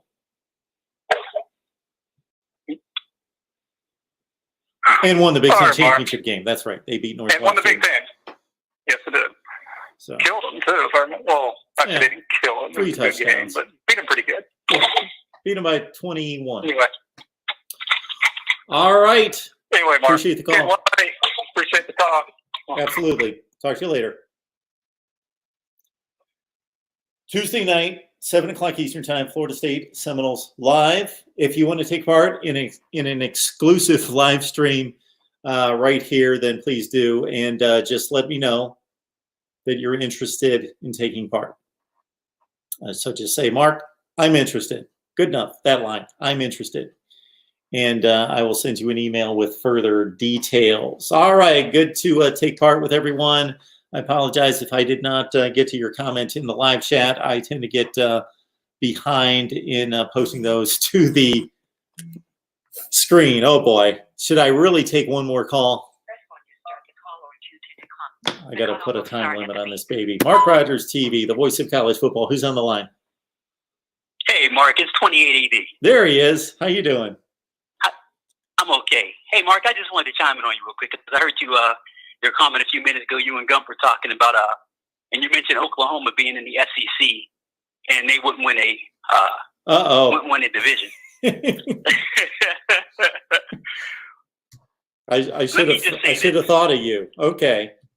Well, let me ask you this: do you think there's a power out there right now that's going 11-1 and 12-0 every year that if they join the SEC would be winning divisions all the time at the rate Alabama was winning?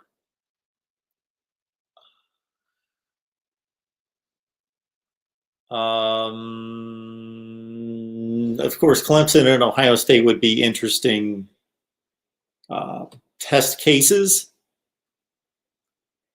I picked on Oklahoma because I just cannot envision, and we're talking from 2009 to just a couple of years ago. Right. So what Oklahoma teams, what have been the better teams? I'm guessing the 2017 team that hung with Georgia to overtime in the Rose Bowl. Sure. And the 2013 team, to its credit, I think there are some considerations to be made, but they did beat Alabama in the Sugar Bowl. Mm-hmm.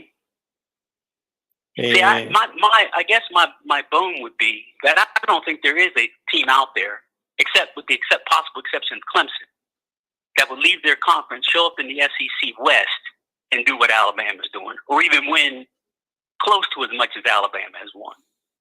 And I think Oklahoma sort of gets downgraded, and rightfully so to some degree, because we've seen that. We've seen Oklahoma lose to SEC schools these last 3 years.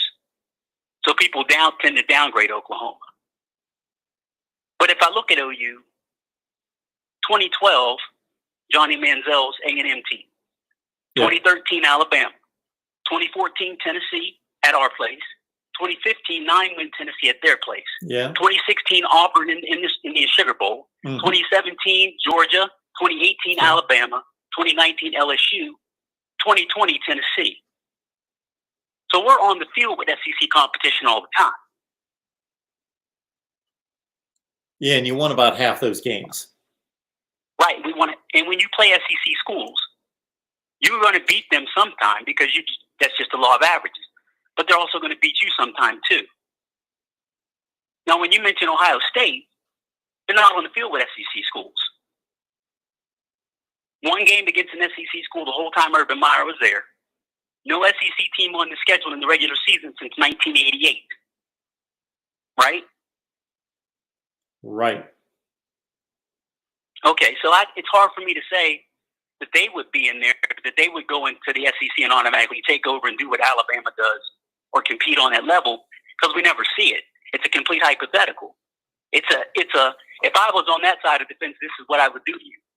Oklahoma's been on the field with those teams, and we've seen them lose, so therefore we downgrade OU. I guess I'm trusting Ohio But it's a State's pipe dream on the talent. other side. I guess I'm trusting their NFL talent. That you know, as being a smart college football fan, there is a difference between Ohio State's level of talent. I'm not saying they're a better team. They obviously played back-to-back years, and Ohio State won one, and Oklahoma won one in similar fashion. Right. But there's a difference in the top-end talent that they turn into NFL players at those two schools. Well, not even comparing Ohio State and Oklahoma, but comparing Ohio State against SEC schools. So if you play Georgia 5 times, what's the record? If you play LSU 5 times, what's the record? If you play Alabama 5 times, what's the record? It's not going to be gaudy like Urban Meyer's winning percentage rolling through the Big Ten every year. No. Right? Right. So, like, for instance, Oklahoma's record the last 3 years, 36-6. Right? Ohio State's record the last 3 years, 38-4. Okay. But Oklahoma's had 3 SEC teams at the back end of their schedule. And Ohio State's had 2 Pac-12 teams at the back end of their schedule. They got a bowl game against Washington and a bowl game against USC. If Oklahoma was playing USC in Washington and Ohio State had to play Alabama in Georgia, maybe those records flip. Sure. And Ohio State did play a Clemson team last year that you might as well say is in that same category. Sure, certainly. But they didn't win that game, though. Sure. Just like we didn't beat Clemson, just like we didn't beat Georgia. We played them close, but we didn't beat them. We still take the L at the end. Yep. So, yeah, I think Oklahoma maybe, we wouldn't go in there and dominate the SEC. I don't think anybody's going in that conference. There's too much talent, and there's too much parity down there. And those talents are stacked, loaded, thick, peanut butter thick with talent. Yeah, so only Clemson, point... I think... Go ahead. Well, I made a general statement or projection from the typical 11-1 Oklahoma team to a 9-3 team with an SEC Western Division schedule. Sure. So what do you think Ohio State would go in the SEC? A typical Ohio State team.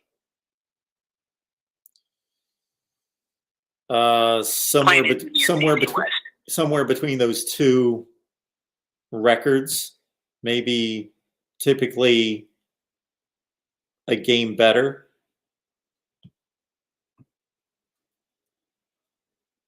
Okay, so you'd say they'd be a game better than OU in that same scenario. I think that Ohio State has generally been better than Oklahoma during the Urban Meyer, Ryan Day era. And when I say better, I mean they've had top 3 to 5 teams, and Oklahoma's had, been down a couple spots from there. It's not significant, but I think it's easy to argue. Okay. Yeah, I would say that if there's a gap, it's minuscule, and I still look back at the end of year stuff. I think that makes a big difference there, because we're playing an SEC school every single year. We're playing that conference that boasts the best talent every single year. Even those Tennessee teams that aren't great SEC schools, they're going 7-6. Or the one year we played them and they won 9 games, we played them at their place. Those teams, talent-wise, are still very good. But that's where I take a little exception. That's where I take a little exception to the argument, is that you bring up the 2 Tennessee games, and those teams they're talented teams, but they're like the 5th, 6th, 7th best team in the SEC. And then the Auburn team you played in the Sugar Bowl, sure, they made a Sugar Bowl, but it was kind of on about 18 different tiebreakers. They were an 8-4 team. So they lost 3 games in the SEC. So they weren't a really good team. They were good, but they were like the 15th best team in the country. Okay, but then is that any better than USC and Washington in bowl games? Than that Auburn team? Those teams. Yeah, the Auburn. Probably in that same range. Yeah, so the end of year and getting on the field with those teams at the end of the year, I think makes a big difference. And that's where a team can absorb an L because you're playing against that level of talent at the end of the year. You play that game against that team, you absorb an L. Whereas if you're playing Washington or USC, you get the W. Yeah, I wouldn't discount those USC and Washington teams quite that much. The USC team had NFL talent all over the place on offense and had a number 3 selection in the NFL draft playing quarterback. And the only reason they scored a touchdown was because Ohio State fumbled at the 10-yard line. Otherwise, they would have shut out a USC team with that much offensive firepower.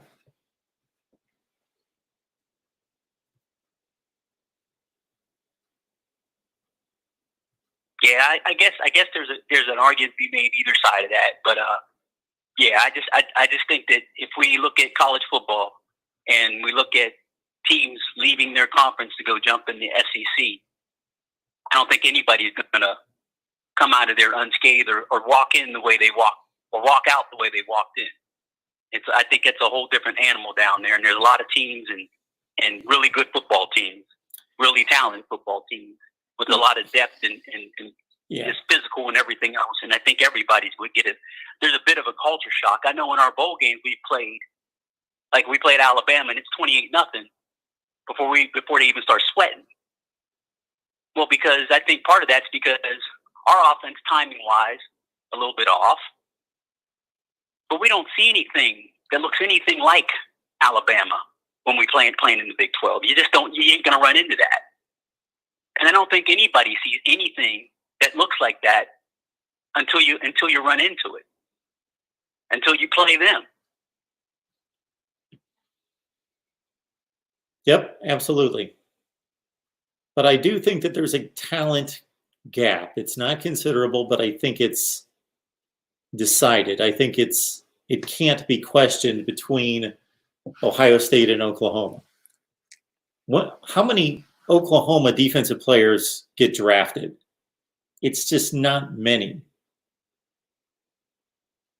Yeah, defense, we don't get guys drafted. I do think the NFL, we talked about this before, I do think the NFL draft is that's kind of a political thing too. Certain schools have cachet and their guys get drafted. Certain schools don't have cachet and their guys don't get drafted. You know? It's almost like with us at quarterback. Somebody made a comment one day on one of our message boards, said, if I had a son and he was 10 years old and he's going to grow up to be a college football player, and I could send him anywhere in the country to go play college football, pick your position, pick your school, I would tell that kid that you're going to grow up and be the quarterback at the University of Oklahoma. Why? Because you're going to throw for 1 billion yards, you're going to win a Heisman Trophy, and you're going to get drafted first overall. Because that's what's been happening at Oklahoma. You're going to get drafted high. Yep. Right? So some places have a reputation, so you get your guys drafted. But that doesn't mean that they're great collegiate players, and doesn't mean they're highly productive collegiate players. You go to school X, you get a certain reputation. It's almost like if you're getting a degree from some great business school. Well, yeah, we want to hire you because you got your business degree from Yale. Doesn't mean you're going to be a great employee. You might come to work late every day, but you have this degree from Yale, so we want to hire you just because you have that degree from Yale. Well, I would hope that their scouting departments are smarter than that, and I think they are, because they're certainly drafting players in the first round from Group of 5 schools and other lesser Power 5 teams. True. And I'm not saying that they're just drafting strictly based on name, but some schools do have a reputation, and it helps. And other schools have a bad reputation, and that hurts. We had a kid this year, Parnell Motley, who I thought had a wonderful year. at cornerback, went undrafted. And he had a fantastic year. You could check his numbers to see who he played against, and he played against some of the best receivers in the country. Lamar Chase at LSU didn't have a catch, even though everybody else had 9 catches for 200 yards against us. Jamar Chase didn't have a catch against when Motley guarded him. And Motley also guarded the Mims kid at Baylor and a couple other receivers that he just completely shut down and shut out. He had a fantastic year, but he went undrafted. And he's a good little football player. But he had bad tape the years before and the years where he struggled, and he didn't get drafted this year. Conversely, you have a kid at Ohio State. What's the kid's name? The corner that went early that everybody said was a reach? Arnett. Damon Arnett. Yeah. Okay. He goes in he goes in the top 20 because he's an Ohio State corner. And I guarantee you, Wade will probably be a top 5 pick next year. Mm-hmm. Because he's an Ohio State corner.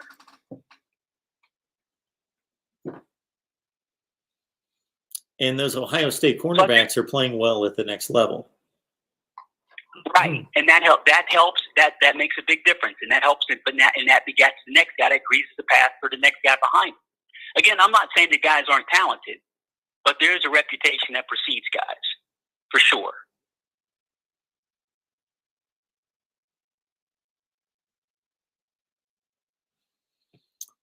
All right, sir. I appreciate the call. Okay, Mark. Have a good night, man. Okay, I appreciate it. Okay, bye-bye. All right, that should wrap it up. That should wrap it up here on the Big Sunday Night Show here at Mark Rogers TV, the voice of college football. We'll see you with plenty of videos in the next few days, of course, so check out the videos. And also Tuesday night at 7 o'clock Eastern Time, Florida State Seminoles live. Regardless of your team, you jump in the live chat. We have a great time talking Florida State football, but we talk college football top to bottom. And again, exclusive live stream coming on June 25th. We would love for you to take part. Let me know if you're interested by simply commenting back to this live chat or in the comment section of any of the videos. Mark, I'm interested. See you next time.